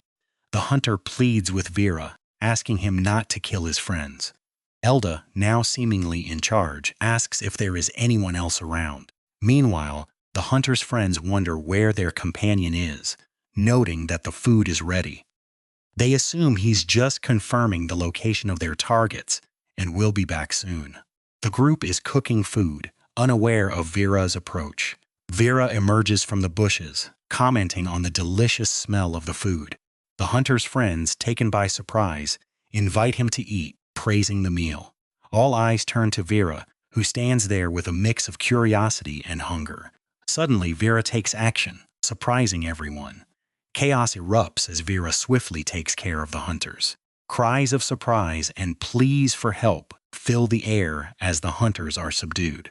After defeating and tying up the hunters, Vera comments that it is good, seemingly satisfied with the outcome. Vera, looking at the food, mentions it would be a shame to throw it away and asks if he can eat before he goes. The hunters, now subdued, reply that they only got a bite. Vera sits down and enjoys the soup, remarking on how long it has been since he last ate something warm. Reflecting on his journey, Vera notes that it has been nothing but struggles. Vera recalls that Lady Elda mentioned the bandits were hiding in the village near the holy city. To shake off the enemy, they chose to go to the farthest village over the mountain as their first destination. Elda asks about the mountain, and Vera, looking at her, thinks about how she might be struggling with the journey. He feels like punching her for her earlier attitude, but acknowledges her efforts. Even after entering the mountain, neither Vera nor Elda give up when facing endless enemies. Thanks to their perseverance, Elda's skills seem to have increased. Elda asks about the loot, and Vera responds that he has got it all. He explains their strategy of looting supplies and forcing enemies back down the mountain, killing 2 birds with 1 stone. Vera is thankful they never met the masked man they saw at the holy city, as encountering him on the mountain would have easily led to their capture. According to Elda, The awakened and magicians are very scarce, making it less likely for them to be pursuing. Unlike the arena, fighting while on a journey presents many more difficulties. One particularly bothersome issue is their backpacks. After being raided by the enemy, it generally isn't too hard to find them again. Vera struggles with the backpacks, pleading for them to fit. Preparing camp every day and making food is a real piece of work. As the sun sets, Vera remarks on how time flies. Despite their frantic daily lives, the sun always sets, even though they didn't go far. Vera shushes Elda, noting her surprising ability to adapt to their challenging circumstances. In her imagination, Elda reacts with disgust, but she tries to act calm. Vera is amazed at how she can enjoy their rough journey, despite growing up spoiled as a princess. Vera reflects on Elda's ability to adapt, even after growing up spoiled as a princess. Vera marvels at Elda's adaptability, finding it amazing and almost surreal. He can't help but feel a twinge of admiration mixed with disbelief, as it seems like she's handling this rough adventure better than him. Elda, on the other hand, puts up a brave front. She can't bring herself to show any sign of struggle in front of Vera, hiding her true feelings behind a mask of strength. One day, Vera returns, announcing his presence to Elda, but as he looks around, something seems off, and his curiosity quickly turns into shock. Vera's shock turns to horror as he discovers the hunter they captured is dead. A crude bone-made knife struck into his neck. The scene is grim, and Vera's mind races with questions. But the biggest shock is yet to come. Vera realizes that Elda and their belongings are gone too. Panic starts to set in as he notices a creature in front of him. The creature is a goblin, and Vera's panic escalates. He starts running frantically towards Elda, cursing this shitty adventure under his breath. As he gets closer, he sees Elda holding her shield and sword, ready for battle. She's looking at the goblin nest, her anger palpable.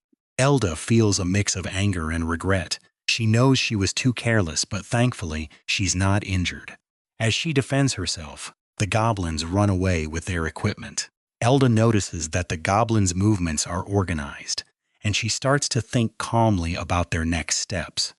She knows Vera isn't here and doesn't know when he will be back. First, she considers if the cave has an exit. There's a possibility that the goblins will take their stuff and escape through there. Second, she thinks about taking back their bags, but knows she'll most likely get ambushed, and their belongings will be left behind. She can't risk the goblins damaging their important items. With a determined look, Elda jumps over the cliff, heading towards the goblins. She knows they can't leave without those bags. There are too many important things in there. Landing swiftly, Elda knew she had to retrieve those bags quickly. Time was of the essence, and failure was not an option. Watching the goblins disappear into the cave, she realized it was a trap. Yet standing idle was not an option, not when so much was at stake. Imagining Vera's reaction, she could almost hear his exasperation. He would surely scold her for going alone, but she had to press on. The thought of Vera's scolding spurred her into action. She couldn't bear the thought of his disappointment. With renewed determination, she charged into the cave, ready to face whatever lay ahead. As she entered the cave, the atmosphere changed dramatically. The air was thick with a damp, rotten smell that made her stomach churn. The sight of a half-eaten corpse made her want to throw up. This was far worse than she had imagined. Surrounded by human skeletons, she wondered what horrors had taken place here. The cave seemed to whisper tales of past tragedies. Before she could dwell further, a goblin appeared behind her, torch in hand. The flickering light cast eerie shadows on the cave walls.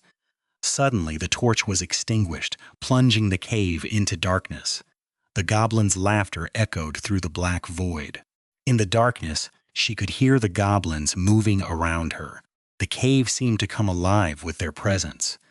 Slowly approaching, she tried to make out the shapes in the dark. The cave was silent except for the sound of her own heartbeat. Then a strange amulet sound began to echo through the cave.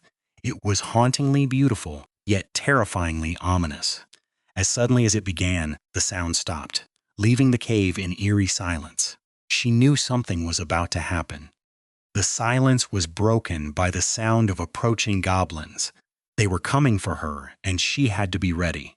Surrounded by a horde of goblins, she knew she had to succeed. Failure was not an option. With a deep breath, she activated her first skill. The sacred shield appeared, protecting her from the goblins' weapons. The goblins' weapons were no match for the sacred shield. She felt a surge of confidence as she prepared to fight back. With the sacred shield protecting her, she began to strike down the goblins. Her movements were swift and precise. Fearless, she fought with all her might. The goblins stood no chance against her determination and skill. One by one, the goblins fell. Her strength and courage were unwavering, and she knew she would emerge victorious.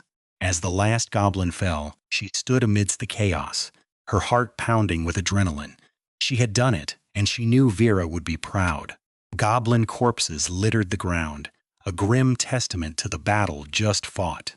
The once chaotic scene now lay eerily still, the only movement coming from her as she caught her breath. Pushing forward, she ventured deeper into the cave, the darkness swallowing her whole.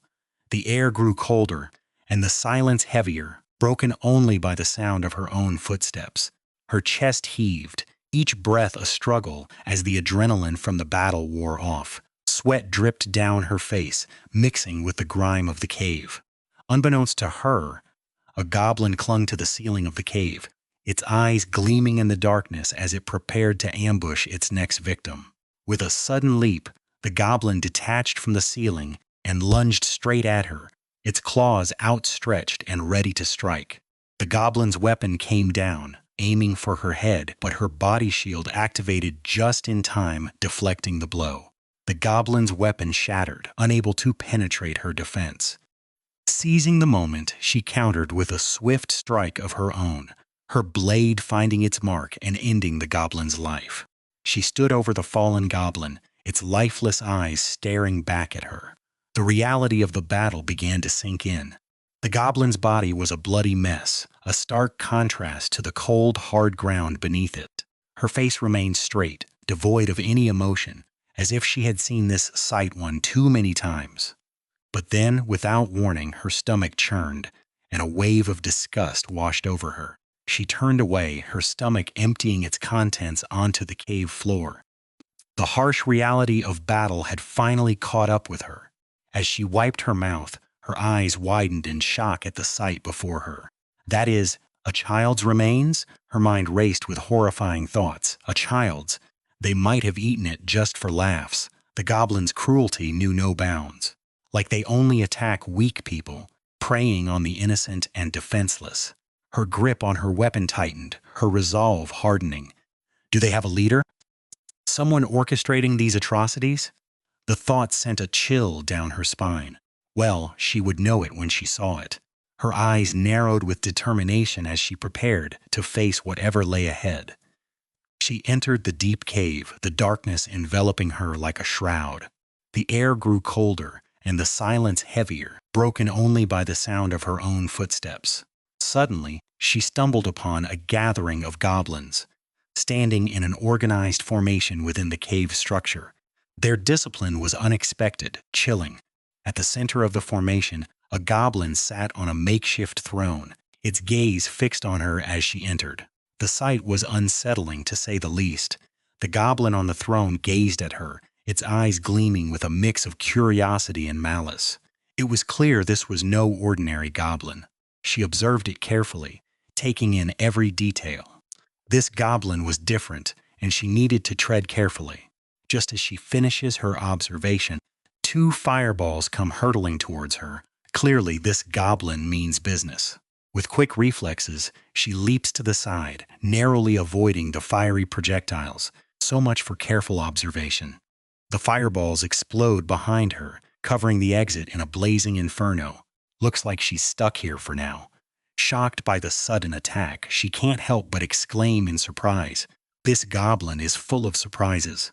She realizes this is no ordinary goblin, but a mage goblin, a rare and dangerous hybrid created to terrorize humans.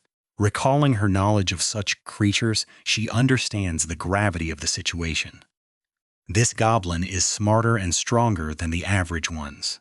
And as if things couldn't get worse, this one can wield magic. Great, just great. To add insult to injury, a huge stone now blocks the exit, sealing her fate with the mage goblin. The goblin and its minions have effectively cut off her escape route. They really don't want her leaving, do they? With a frustrated sigh, she realizes she's in for a fight. No turning back now. She challenges the goblin, making it clear she won't go down without a fight. Bring it on, she's ready. With a determined look, she prepares for battle. She can't just stand by knowing they capture and eat humans. The goblin leader gazes at her, sizing up its opponent. It's on. The battle begins. The entire horde attacks her at once. They mean business, and she's their target. Quickly, she activates her sacred shield, a protective barrier to keep the goblins at bay. Time to show them what she's made of. The goblins rush at her, their numbers overwhelming. She's outnumbered, but not outmatched. The sheer number of goblins is staggering. She's going to need a miracle to get out of this one. She taunts the goblins, urging them to gather around her. The more, the merrier, right? As the goblins touch her shield, their hands burn from the sacred energy. Ouch, that's gotta hurt. The goblins recoil in pain, their hands scorched by the shield's power. Serves them right. She knows they won't let her die gracefully if caught. It's either fight or be eaten, and she's not on the menu today.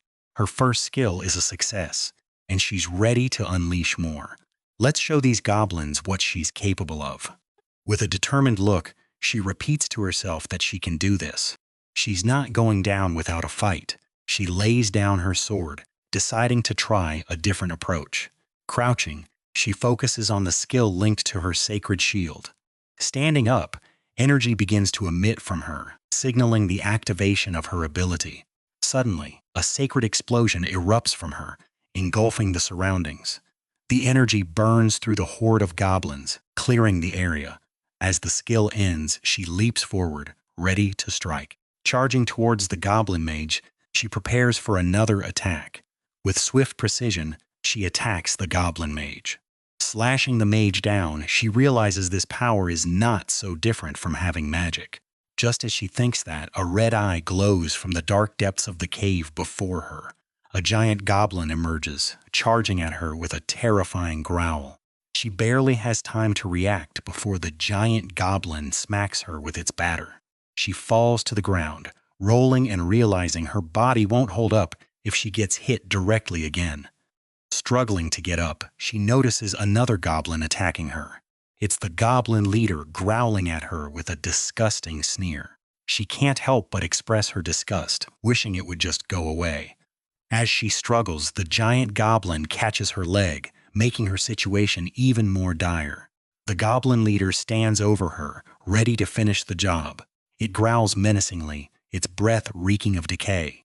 She can't help but express her disgust, wishing it would just go away. As she struggles to break free, the giant goblin tightens its grip on her leg. The giant goblin lifts her up, and she can't help but curse at the dirty creature. With a mighty heave, the goblin throws her, sending her flying through the air. She crashes into the ceiling, the impact echoing through the chamber. Dazed and in pain, she realizes the gravity of her situation. Fortunately, the body barrier spell activates just in time, saving her from a fatal impact. The giant goblin lifts her upside down, holding her by both legs, and declares they've caught the bride. Her body barrier is already destroyed, and she desperately tries to reactivate it. Meanwhile, the goblin leader talks about having 10 children and living happily ever after. Suddenly, the stone covering the exit shatters, interrupting the goblin's fantasies. Vera bursts in, searching for her and calling out her name. Vera spots her in the goblin's grip and can't believe she's been caught again. She thinks about how Vera always shows up at the last moment, just in time to save her. Vera charges at the goblins, ready to fight and save her once again. Chains whip through the air as Vera pulls them out, ready to unleash his signature move. With a powerful swing, he shouts out the name of his technique, Twin Chain Snake, sending the goblins into a frenzy. The chains wrap around the giant goblin, forcing it to release Elda from its grip. Vera urges Elda to roll away quickly, ensuring her safety. Concerned, he asks if she is all right, but Elda brushes it off, claiming she was handling the goblins just fine before he arrived. Vera insists she stays behind him, promising to handle the rest of the battle. Elda, however, has other plans. As Vera turns to face the remaining goblins, Elda's words make him pause, questioning her intentions. Elda declares she will take care of the big one, leaving the smaller goblins to Vera. Vera protests, arguing it is too dangerous, but Elda reassures him with her newfound skill. The goblins, meanwhile, exchange amused remarks about their situation. Vera scoffs, questioning how someone with a skill could have been caught so easily. Elda, exasperated, pleads for a chance to prove herself. Reluctantly, Vera agrees, but not without ruining the mood with his concerns. Elda, annoyed, prepares to take on the smaller goblins, while Vera stands by, ready to intervene if necessary. Elda grumbles about Vera's overprotectiveness, but focuses on the task at hand. She wonders what would have happened if Vera had come right when she used Sacred Explosion, but shakes off the thought, determined not to be humiliated in front of him. Raising her sword high, Elda vows to pay the goblins back with her second skill. The sword crystal begins to glow, signaling the activation of her holy sword technique. As the sword becomes engulfed in light, Elda calls out the name of her skill, Palkarax. The goblins watch in worry as the radiant energy builds, sensing the danger ahead. Elda feels her magic draining rapidly, but pushes forward, determined to see this through. With no time to spare, she decides to make the first move, charging at the goblins with all her might. Vera shouts for her to not be reckless, but Elda is already committed, declaring she had a plan all along. She intends to lead with a big attack, hoping to turn the tide of the battle in their favor. The giant goblin swings its club, but Elda nimbly dodges the attack, ready to strike back. With precision and agility, she maneuvers around the goblin's strikes, looking for an opening. Elda's swift movements keep her one step ahead, avoiding the goblin's relentless assault. Using the club as a foothold, she swiftly maneuvers, turning the goblin's weapon against it. With a burst of speed, she charges at the giant goblin, her eyes locked on her target. Leaping into the air, she prepares for a decisive strike, her sword gleaming under the dim light. Her sword slashes down, splitting the giant goblin in half with a single powerful stroke. The giant goblin collapses, its body severed into two, a look of disbelief frozen on its face. Starting from the head, the split extends down, cleaving the goblin's massive body in two. Its entire body is split in two, the halves falling to the ground with a heavy thud. Elda stares at her sword in awe, the sheer power of her strike leaving her momentarily speechless. Realizing the potential of her weapon, she remembers the thieves' relentless pursuit of it. Turning to Vera, she calls out, offering her assistance in his battle. She turns to Vera, who has already subdued and killed the goblin leader, leaving her surprised.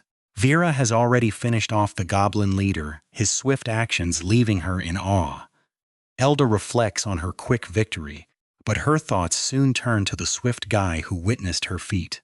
A smirk spreads across her face as she realizes the swift guy must have seen her impressive strike. Vera, looking at the sword, comments on its power, though he can't help but find the situation a bit trashy. Elda, a bit annoyed, suggests that Vera could have simply avoided the attack. Vera retorts, explaining that the big goblin was slow, but the one that caught him was fast, causing him some trouble. He further explains that his skill is a physical ability type, which needs to be supported by speed. Even if the attack power increases, it's useless if he can't adjust for it, he concludes. Elda strikes a victory pose, proud of herself, but Vera can't help but think she's useless. Despite the impressive skill, there are still too many goblins left, surrounding them and screaming. The goblins, though intimidated, begin to encircle them, their numbers overwhelming. Their screams echo through the air as they close in, their eyes filled with malice. The goblins start surrounding them, their numbers seeming to grow with each passing moment. The goblins gather around them, their intentions clear as they prepare for another assault. The goblins let out a blood-curdling scream, their eerie voices echoing through the air as they charge forward. Vera's eyes widen as he notices the increasing number of goblins. He can't believe how quickly their numbers have grown. Elda, however, seems unfazed and even finds the situation preferable. Elda turns to Vera with a determined look, ready to showcase her first skill, hoping to turn the tide of the battle. With a swift motion, she attempts to activate her sacred shield, calling out its name with confidence. But nothing happens. The shield fails to materialize, leaving Elda stunned and confused.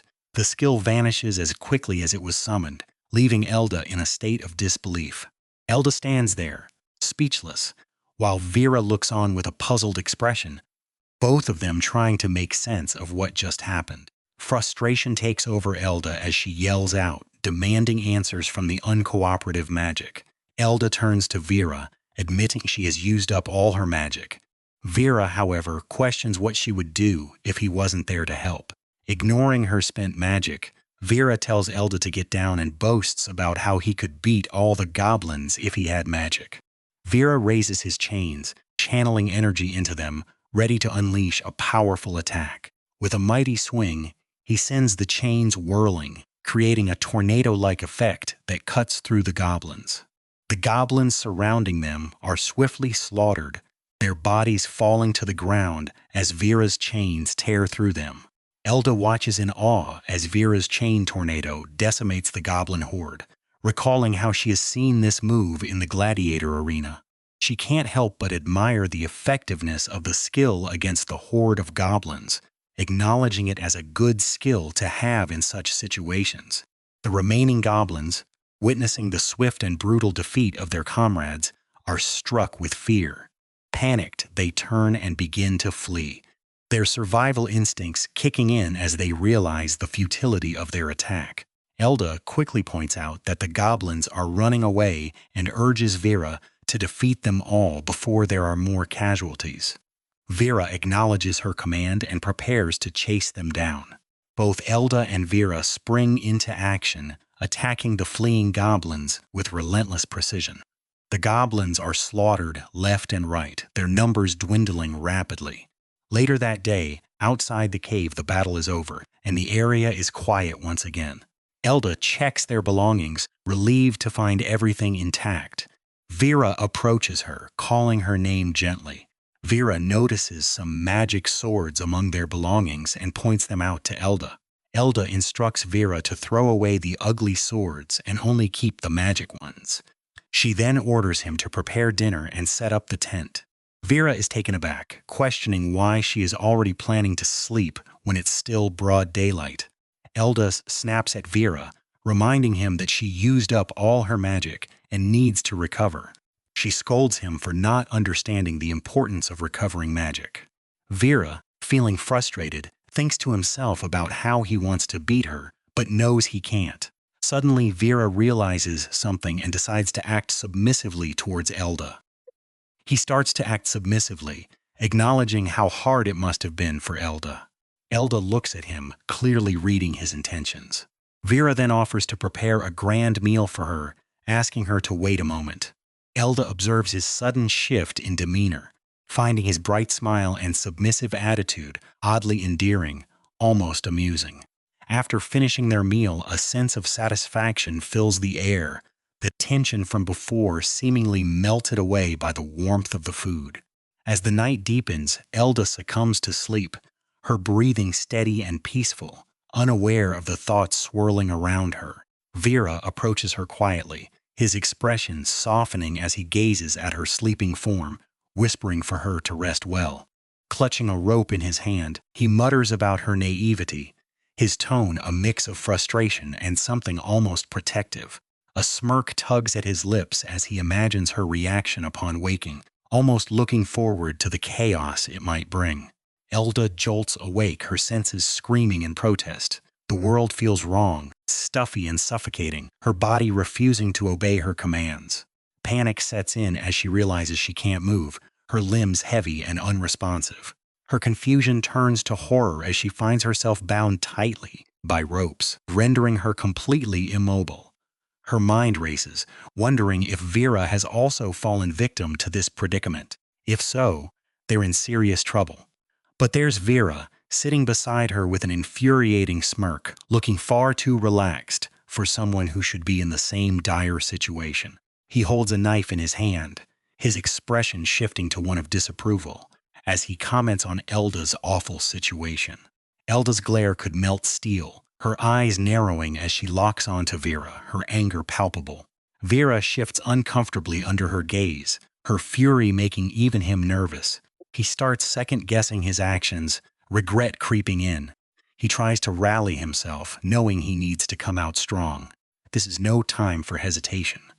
With a swift motion, he smacks Elda on the head, trying to snap her out of her furious state. Elda is taken aback, her shock momentarily overshadowing her anger. But her fury quickly returns, manifesting in a fiery anger that seems to take physical form, like a tiger ready to pounce on Vera. Vera gulps, feeling his impending doom. He knows he's in deep trouble. Deciding to press on, he announces his intention to remove her gag, hoping to defuse the situation. He promises to ask her about breaking the spell, warning her to answer properly or face the consequences. Elda's jaw hurts as Vera removes the gag. He demands to know how to break the magic contract, his tone leaving no room for argument. Elda, still reeling from the sudden turn of events, questions his motives. What does he want? Vera responds with a mix of frustration and gratitude, acknowledging that he is thankful for her saving his friends, but insisting she stop exploiting him with the magic contract. He emphasizes how painful this journey has been for him, pleading with her to let him go his own way. Elda, seeing his desperation, decides to ask him a question, her tone softer, but still carrying a hint of her previous anger. Elda, softening her tone, begins questioning Vera about his grievances, asking if she had denied him sleep or food. Vera responds, reminding her that they shared duties and received equal portions. Vera continues, his voice rising as he lists his contributions, from preparing food to building the tent she slept in. His frustration is palpable, but Elda listens, her expression unreadable. Elda suddenly notices Vera's informal tone and questions it. Vera, slightly flustered, brushes it off as a habit and insists on his point. Elda, her patience wearing thin, asks Vera what he thinks she was doing while he was busy with chores. Her voice carries a hint of exasperation, but also a touch of sadness. She reveals she was practicing her swordsmanship, trying to improve because she knows Vera sees her as weak. Vera acknowledges her efforts, his expression softening slightly. Elda confesses she was sad, and that's why she's been practicing so hard. Vera is taken aback by her honesty, his resolve wavering for a moment. But then Vera shakes his head, telling Elda not to get weak. He grabs her by the collar, his voice firm and commanding. He tells her this isn't the time for talking, that he's going to meet his friends. Elda struggles against his grip, but he doesn't let go. Vera threatens her, saying no matter what, she's under his control, and she needs to hurry up and break the spell. Elda glares at him, her eyes flashing with defiance. He continues, reminding her of the fights they've been in every day. Elda's expression darkens, but she doesn't respond. Vera's voice rises as he reminds her of the time she ran towards the enemy without caution, even when her life was on the line. Elda's eyes flash with defiance, but she doesn't respond. Elda finally speaks up, asking if she should just stand behind him and fight carefully. She questions when she'll get stronger if she does that. Vera is taken aback, clearly not expecting this response. Elda's voice rises as she asks what she should do if he's down and the enemy is there. She looks at him firmly, her eyes burning with determination. Vera is startled by her intensity, his grip on her collar loosening slightly. He stares at her, unsure of how to respond.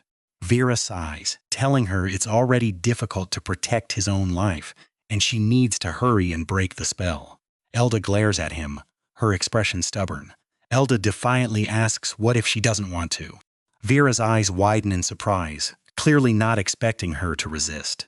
Vera tells her he'll drag her like this forever. Elda responds with equal determination, saying forever. The tension between them is palpable. Vera, his frustration boiling over, threatens to cut off her hand or her tongue if she doesn't break the spell. Elda, surprisingly, says she likes that idea, leaving Vera confused. Vera, bewildered, asks if the former was better. Elda, her voice sharp, asks how in the world he did this when she was asleep. Elda tells Vera to stop joking, that it's getting boring. She demands he let her go. Vera stares at her, his expression unreadable. Vera asks what she's saying, why he would let her go. He accuses her of testing him. Elda responds, saying she was trying to check whether he was being logical. Elda tells Vera to listen well. Her voice is firm, commanding. Vera, despite his confusion, falls silent and listens. Elda starts by asking what if she lied and said she would break the spell the moment her mouth and hands were free. Vera's eyes widen, clearly not expecting this. She continues, saying she could lie and cast the spell again. She asks how he would deal with that. Vera is left speechless, his mind racing. Elda says she's lifted it. Vera, his voice barely a whisper, says he's going first. Elda, her voice sharp, asks what if she lied and pretended to break the spell. Elda questions how to ensure the spell is truly gone, even suggesting killing herself as a solution, a thought that never crossed Vera's mind.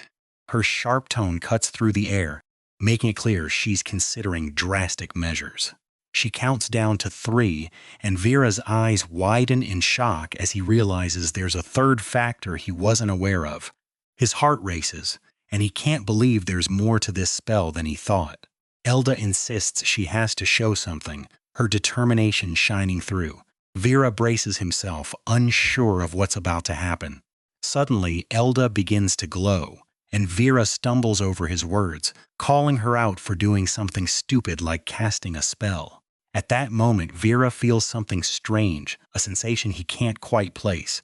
Pain shoots through his body, and he collapses to the ground, writhing in agony.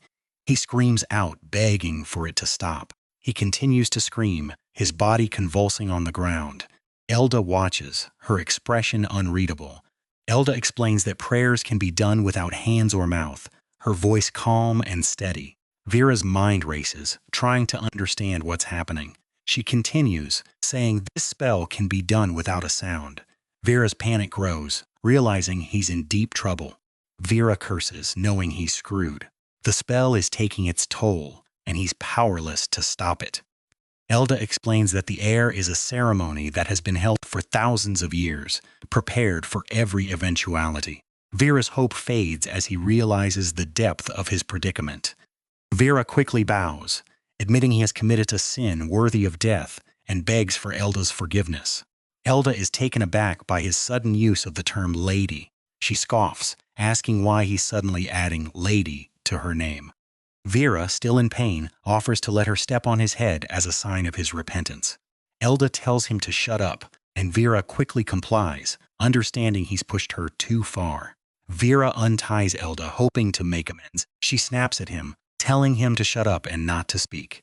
Elda rubs her shoulder, wincing in pain. Vera offers to massage it, but she snaps at him again, telling him to shut up. Vera apologizes, but Elda is having none of it. She's annoyed and tells him to stop talking. Vera mutters that he'll be dead by day 3, and Elda, still annoyed, tells him to shut up. Vera asks if she wants him to do something, and Elda, tears in her eyes, tells him to just pack their bags and prepare to depart. Vera, confused, asks what's wrong. Elda turns to him, her voice shaking as she admits she thought their adventures had made them closer. She pauses, her voice filled with emotion, and Vera waits, unsure of what to say. Elda confesses she thought their journey had opened both their hearts, but she was wrong. Vera listens, his heart heavy with guilt. She turns to him, tears streaming down her face, and accuses him of thinking something else behind her back and not caring about her. Vera is taken aback, realizing the depth of her feelings. Elda asks if he thinks she only tries to endanger his life, her voice breaking with emotion. Vera is stunned, seeing her cry for the first time. Vera, seeing her tears, apologizes, but Elda tells him to shut up. She's had enough of his words. Elda tells him to just pack their bags and prepare to depart. Vera, understanding the gravity of the situation, agrees and starts packing. With their bags packed, the duo prepared to depart, the weight of their journey ahead settling in. As night fell, the wilderness welcomed them with open arms, its shadows stretching long and eerie. Under the starlit sky, they began their trek, the quiet rustling of leaves their only companion. Hour after hour they marched on, the night growing deeper and their footsteps lighter. Dawn broke, painting the sky in hues of orange and pink, signaling the end of their night-long journey. With weary limbs, they set about cooking breakfast, the aroma of food filling the crisp morning air. As they ate, Vera couldn't help but notice the silence, Elda's quietness making him uneasy. Vera fidgeted, her silence throughout the day gnawing at him like a persistent itch. Elda broke the silence, offering to do the dishes and tidy the tent, her voice cutting through the tension like a knife. Vera scoffed, insisting he would handle the chores, his pride refusing to let her take over. Elda shot back, accusing him of complaining behind her back, her words fueling the fire between them. Vera, not one to back down, fired back, suggesting she practice with her sword instead, his words striking a nerve. Elda's fury erupted, her words a fiery storm as she called him out, her voice echoing through the forest. From afar, two figures approached, their voices carrying on the wind as they commented on the loud quarrel. Elda's eyes darted to her sword, Vera quickly positioning himself between her and the approaching warriors. The two warriors smirked, their expressions a mix of amusement and intrigue as they took in the scene before them. Their amusement quickly fades as Elda frantically searches for her sword, her urgency clear. Vera, on high alert, demands to know who they are. The two warriors, Boa and Santore, exchange glances before Boa quips about whether they really frightened them that much. Santore adds with a smirk, suggesting they don't look like good-natured adventurers. Santore tries to calm the tension, insisting they aren't enemies. Boa backs him up, pointing out that if they were foes, they would have attacked already instead of revealing themselves. Elda, still wary, questions if they can really trust these strangers. The warriors introduce themselves, Santore with a confident grin and Boa with a nod, trying to put them at ease. Noticing the tension, Elda asks what's going on. Santore suggests they share a table and camp together for the night. Boa adds that they have decent magic and equipment, so it would be wise to team up. Vera looks at Elda, seeking her decision on what they should do next. Elda admits she thought they would only encounter enemies on this mountain. Relieved, she expresses how this is their first time in such a situation, and she's glad it's not hostile. It's obvious these warriors are more experienced. Elda thinks they can learn a lot from them and gain valuable information. They start to put their belongings down as Elda asks if they have eaten yet. Santore replies they haven't but will eat now. Boa offers to prepare dinner. A campfire crackles to life, casting a warm glow on the group as they settle in for the night. Santore announces the meat is ready. Vera, curious, asks what kind of meat it is. Boa explains it's pork belly from a boar they caught earlier. Vera notices a white powder and asks about it. Santore explains it's salt, a seasoning to get rid of the burnt smell. Boa tends to the fire, declaring it ready for the meat. Boa admires the charcoal, commenting on its quality. Santore instructs to place the thick meat over the fire. He explains it will cook well since they cut it into thick slices. Santore advises turning the meat over if the fire is too strong. Elda suggests they could also cut the meat into thin slices to cook it more quickly. Santore prefers the juiciness of thick slices. Boa agrees, adding that thin slices require quick eating as they cook much faster. They hand the meat to Vera and Elda, encouraging them to try it. The meat looks beautifully cooked. The meat is beautifully cooked and ready to eat. They take a bite, and Vera thanks them for the meal. Vera lets out a satisfied sigh, clearly enjoying the food. Both Vera and Elda are shocked by the deliciousness of the food, their eyes widening in surprise. Vera exclaims how delicious it is. Santore and Boa exchange satisfied smiles, proud of their cooking skills. Vera reflects on how terrible his own cooking must have been compared to this. Elda asks if Santore was a chef before.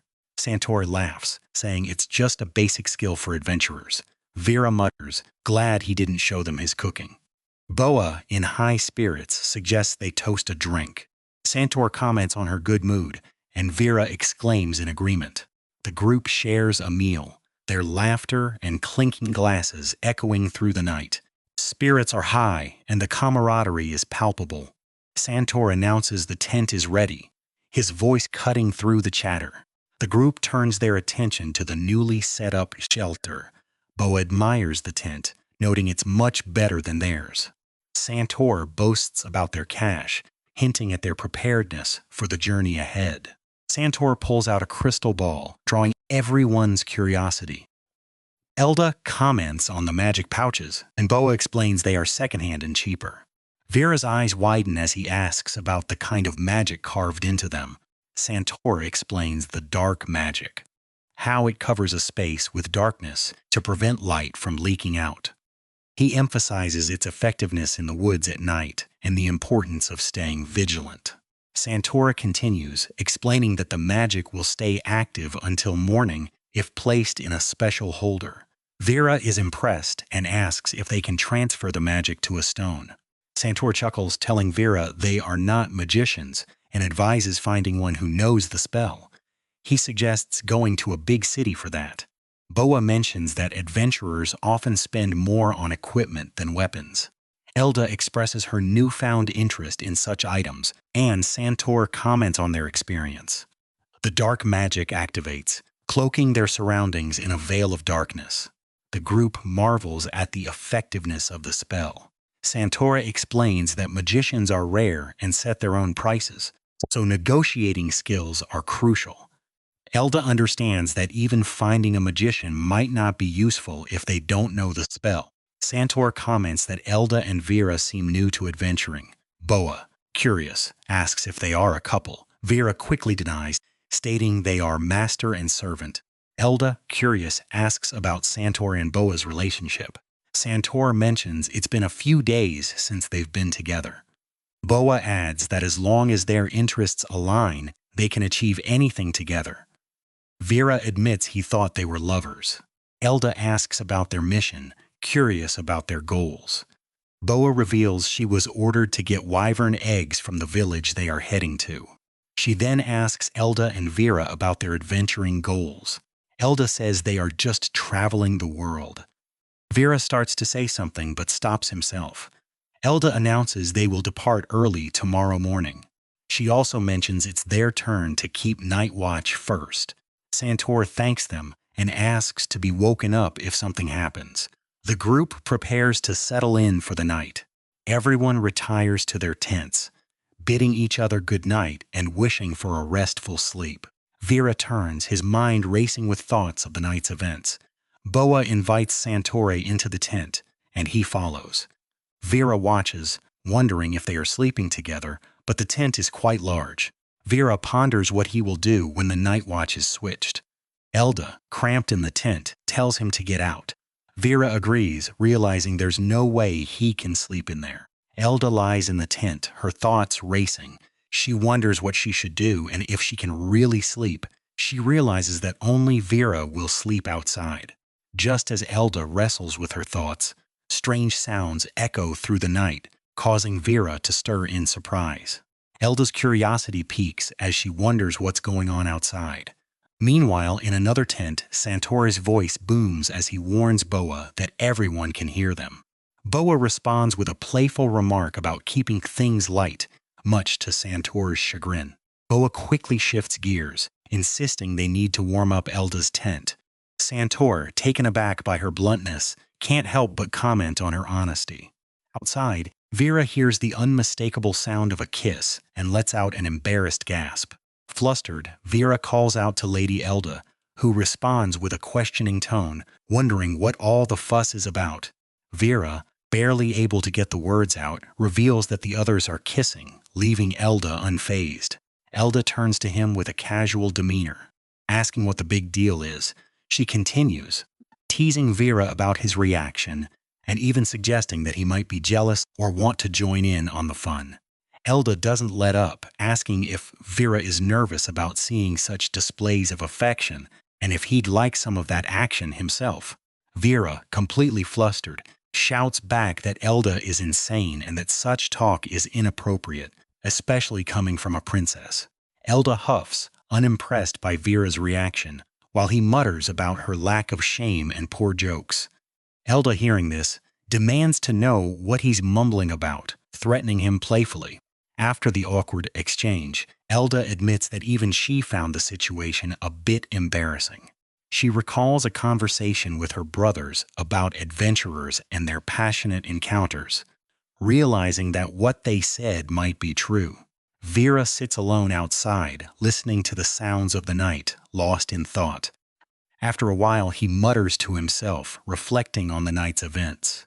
Meanwhile, Elda tosses and turns in her tent, unable to sleep as the night's events replay in her mind. As the sun rises, marking the start of a new day, the group prepares to part ways. Boa announces it's time for them to leave, expressing gratitude for the shared journey. Vera and Elda echo the sentiment, wishing everyone well. Boa suggests they meet again at Bildra village when the time is right. Santor offers a kind word to Vera, acknowledging the difficulty of sleeping outside and wishing him well on his journey down. Vera, ever the stoic, replies that he slept well, and Elda, with a hint of mischief, promises him a treat if they meet again in the village. With that, the two groups separate, each continuing on their own path. As Elda and Vera make their way, the princess reflects on their recent experiences. She concludes that it was a good experience, filled with new lessons and memories.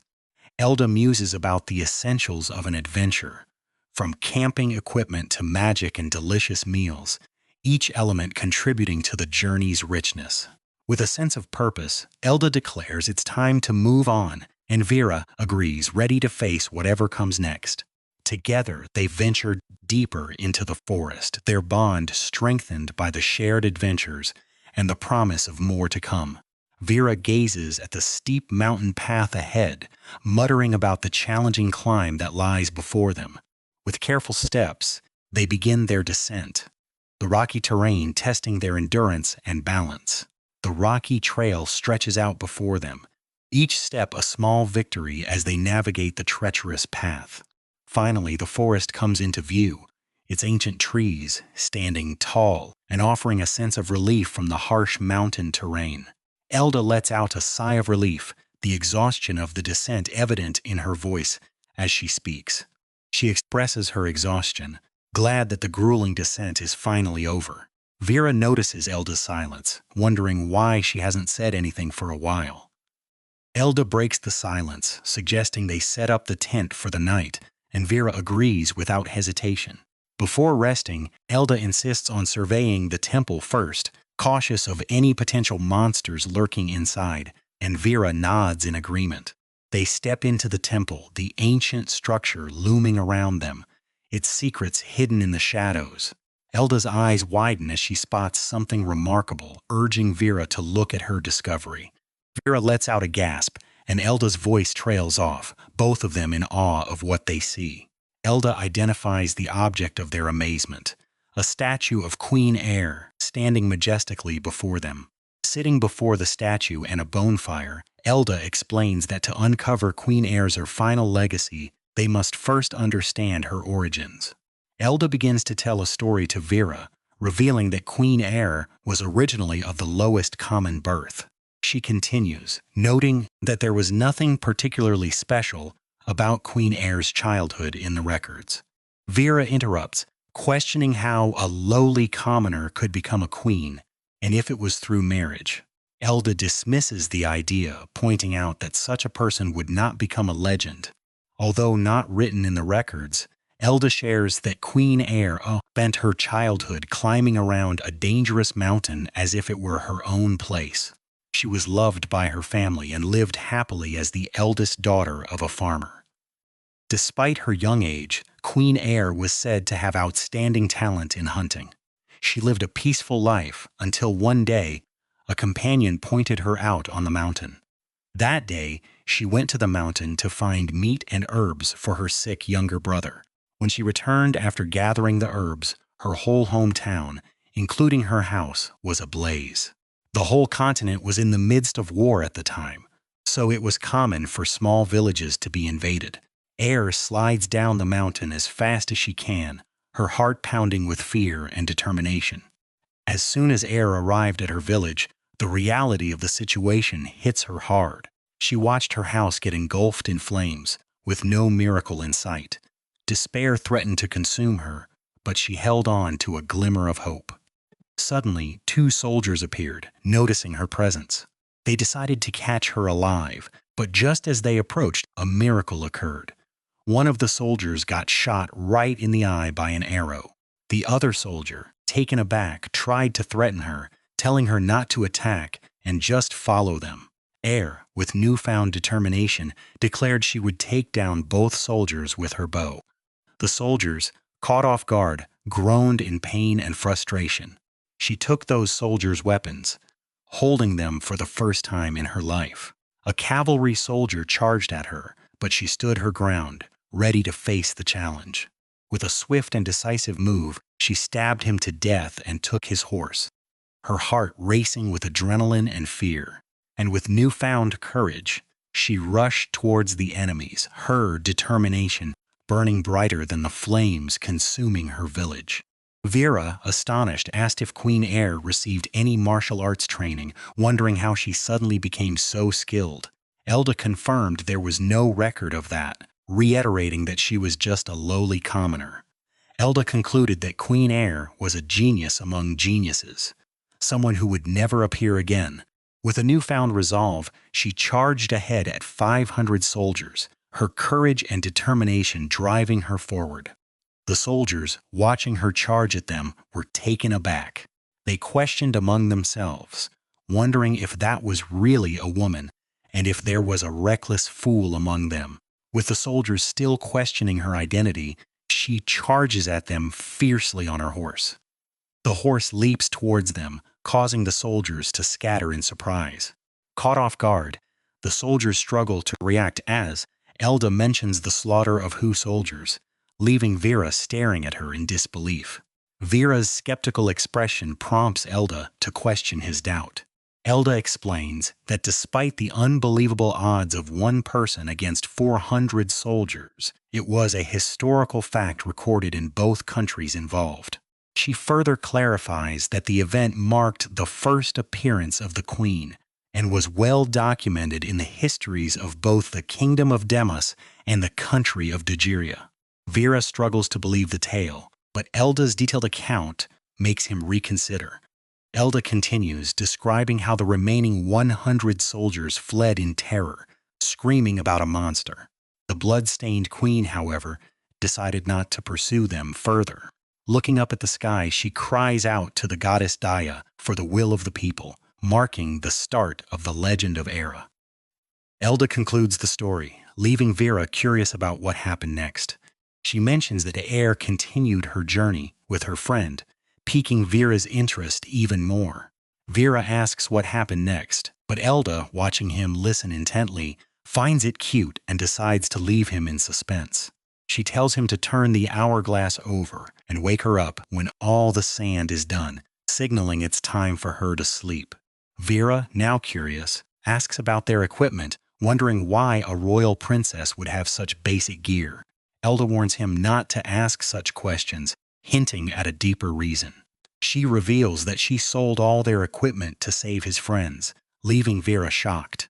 Elda explains that her father would never have sold the equipment without persuasion and provocation from the goddess's church due to the Aire Ceremony. She decides to keep only the shield and sword, exchanging everything else for cheaper equipment. Elda warns Vera not to complain, threatening to kill him if he does. She then changes her tone, suggesting that a journey weighed down with equipment wouldn't be fun, and proposes they go to the village to explore and collect equipment. Elda's sudden shift in mood leaves Vera both relieved and curious about their next adventure. Vera understands Elda's mood and agrees to rest first, so she decides to sleep. Gratitude fills him as he reflects on how impossible saving his friends would have been without Elda's help. Curiosity strikes as he wonders what they are up to now. Worry creeps in as he ponders if his friends will see him as a traitor for not meeting them as promised. The night continues silently, wrapping their thoughts in a quiet embrace. Morning breaks, and with it, a new day begins. Elda is already up, her sword slicing through the air as she trains. With a final swing, she completes her 1,000th strike. Elda then rushes to wake Vera, her voice cutting through the morning calm. Vera stirs, his voice heavy with sleep as he acknowledges the new day. A shiver runs through him as he complains about the cold morning air. A sneeze escapes him, punctuating his discomfort. With no time to waste, they begin their journey again. Their steps are heavy with fatigue as they continue traveling. Elda's frustration grows as she wonders when they will finally reach the village. She remembers Boa's words about following the stream to find the village quickly. Elda grumbles about the map showing a holy land and her lack of experience with traveling on foot. Suddenly, rain and lightning crash down, adding to their misery. The rain pours down, soaking everything in sight. Elda's annoyance peaks as Vera spots a tree, a potential shelter from the downpour. They rush towards a lone tree in the mountainous area, desperate for cover. Using the tent sheet, they create a makeshift cover against the relentless rain. Vera sighs, realizing the rain isn't going to stop anytime soon. Elda grumbles, declaring her hatred for the rain above all else. Vera grumbles as he notices the bag is soaked through, adding to his annoyance. Elda, equally displeased, complains about her wet pants and can't help but wonder if Vera had any unfortunate accidents. With the rain showing no signs of stopping, Vera questions if they'll have to stay put, pondering what typical adventurers would do in such a situation. 30 minutes later, the relentless rain and their soggy predicament start to take their toll, and they begin to feel sleepy. An hour passes, and they find themselves resting on each other, fast asleep despite the downpour. The rain continues to pour, creating a steady rhythm that lulls them further into slumber. After some time, the rain stops, and the sun begins to set, casting a warm glow over the sleeping duo. Elda and Vera remain deep asleep, unaware of the swords pointed at them by mysterious figures. The figures mock their fearlessness, questioning how they could be so vulnerable. Suddenly, a loud voice commands them to wake up, jolting them from their sleep. They open their eyes to find a group of men, with swords drawn, threatening their lives with a single move. One of the men, Dumak, scolds them for their carelessness, declaring they must not value their lives to sleep so peacefully. He mentions keeping the woman alive to sell as a slave, sparking fear in their hearts. Elda turns to Vera, asking if he also dozed off. Vera apologizes, realizing they both let their guard down. After some time, Elda and Vera find themselves traveling with a group of men in a carriage. Dumak, one of the men, chimes in, telling them how lucky they are to have met good citizens like them. Vera admits he initially mistook them for bandits, causing a bit of tension. One of the men jokes about bandits having shaggier beards and a dirtier appearance, lightening the mood. Dumak comments on how sleeping or dozing off during an adventure means not having a care in the world. Elda lets out a ch, and Vera worries that Elda might be mad at him. Vera reflects on their recent adventures, acknowledging that Dumak is right. They've only survived until now, and if Santora and Boa were enemies, they would have been wide open. He continues, saying that if these guys were enemies, they would have slit their throats first and wouldn't have woken them up. Vera concludes that they definitely would have died. Vera pleads for a bit of relaxation, and Elda agrees, noting that it's not just Vera's fault. She admits that even though Vera was strong in the arena, this is his first time setting out on a journey, and they are both inexperienced and reckless. Elda confesses that she only wants to go on this journey with Vera. Dumak, trying to lighten the mood, says he didn't mean to make it serious. He shares that he also struggled with sleeping and camping during his adventures, so it would be great if they found a solution. Elda asks if he has been adventuring before, and one of the other men explains that their leader was a known figure during his active days, which is why he's in charge of security in their town now. Dumak declares that giving up isn't a word that suits him. One of the men reveals that Dumak fell in love at first sight with his sister-in-law and decided to stay in town, choosing love over his dreams. Dumak, embarrassed, tells them to shut up. Dumak admits it's true and shares that it's common among adventurers to stop adventuring during winter and end up residing in a town for a while. That's where he first met his wife. He recalls a day when heavy snow fell. Dumak continues, saying it wasn't only his wife he liked, but the town itself. He has set out on adventures to many places, but it's rare to find a town this rich and beautiful. His adventuring days are over since he has found a place to spend the rest of his life. Vera and Elda listen intently to Dumak's story. The carriage bumps on a small rock, causing Elda to let out a surprised ugh. Inside the carriage, a rob slides, revealing a big crystal. Elda and Vera observe it curiously, and Vera asks if he is Alaim. Elda wonders if this is a magic stone. Elda questions how they could own a magic stone of this size without the country's permission. Dumak assures them that he has official permission and it's precious goods. Vera notes that this is the same as the magic stones used in the arena. Dumak asks if they want to make some pocket money, revealing that the task is simple and related to the magic stone. Vera and Elda are surprised, wondering how he can offer them a job suddenly without seeing their skills first. Dumak reveals that he knows who they are, calling them the Aire, Elda, and Vera, king of gladiators. Elda's eyes widened in surprise as she questioned how Dumak knew their identities, her voice tinged with suspicion and curiosity. Dumak chuckled, explaining that Vera's matches were well known, and a blonde woman traveling with a northerner was quite the talk of the town. Elda listened, recalling how their escape from the Holy Land had indeed been the subject of many conversations. Elda nodded in understanding, then asked what Anaudsis meant. Her curiosity piqued. Dumak explained that in a few days, the magic stone would be used to cast a powerful shield to keep monsters away. Their task was to escort the magician until the spell was complete, a responsibility that would naturally draw attention due to the stone's value. Elda wondered if that meant the old magic stone had been used up. Dumak confirmed her suspicion, revealing that the village chief had said there was still time, but the stone had suddenly run out of power. Dumak continued, explaining that they had struggled a lot because the protection spell disappeared, leaving them vulnerable, and it was quite a mess when monsters invaded the village, causing chaos and destruction.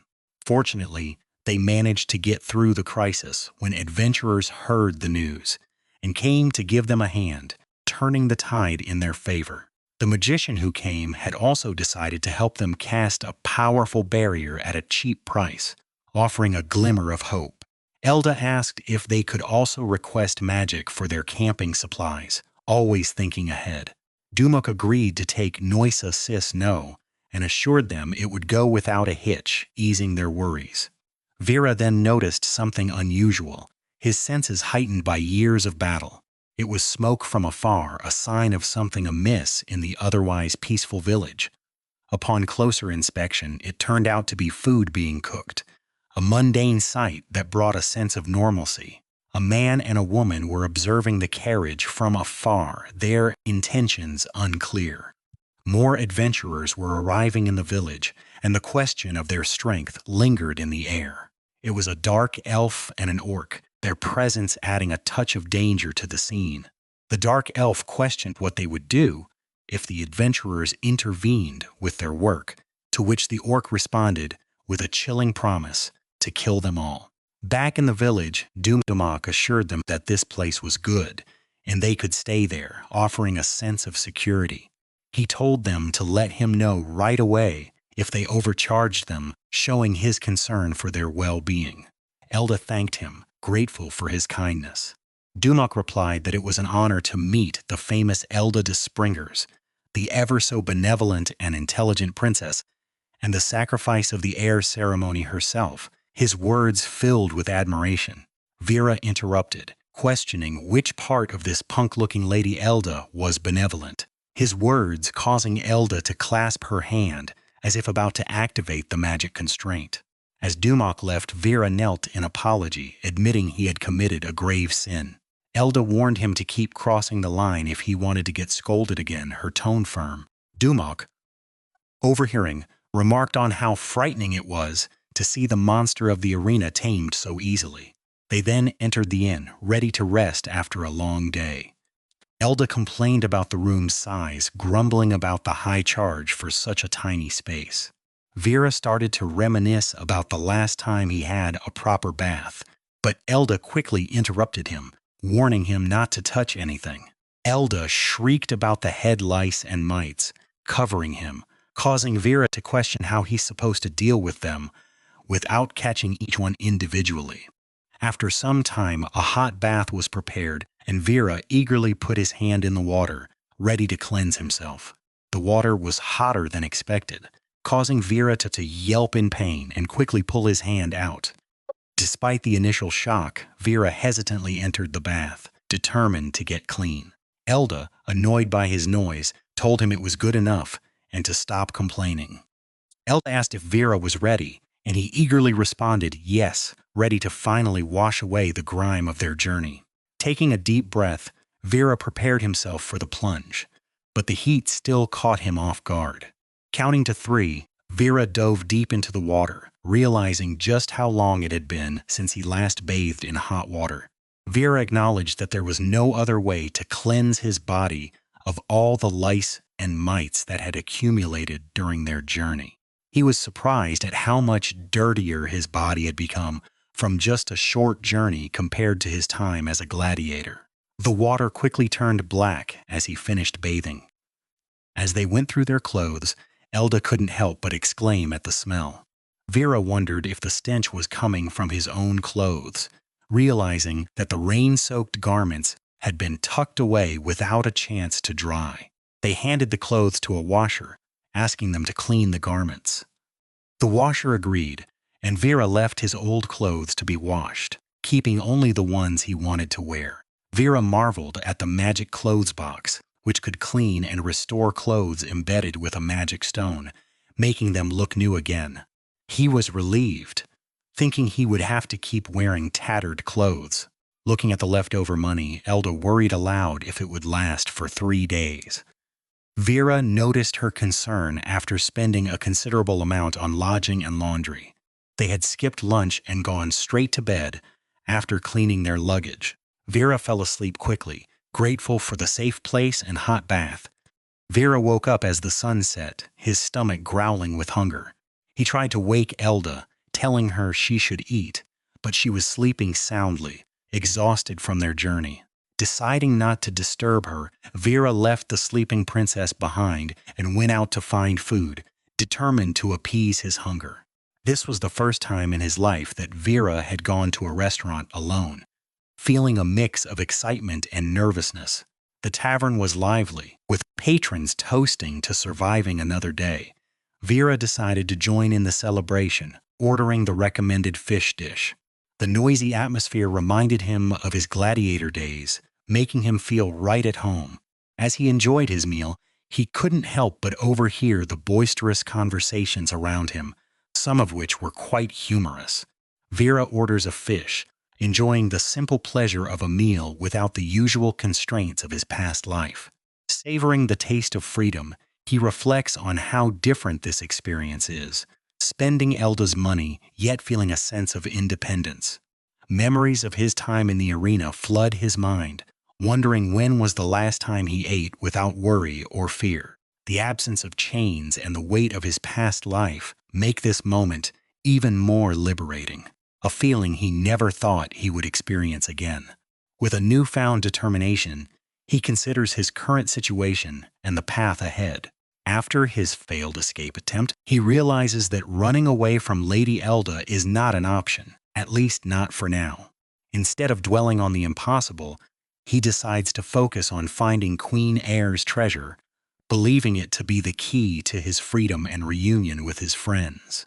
With a sudden burst of energy, Vera stands up, ready to take action and make his voice heard. He calls out for attention, his voice echoing with urgency and determination.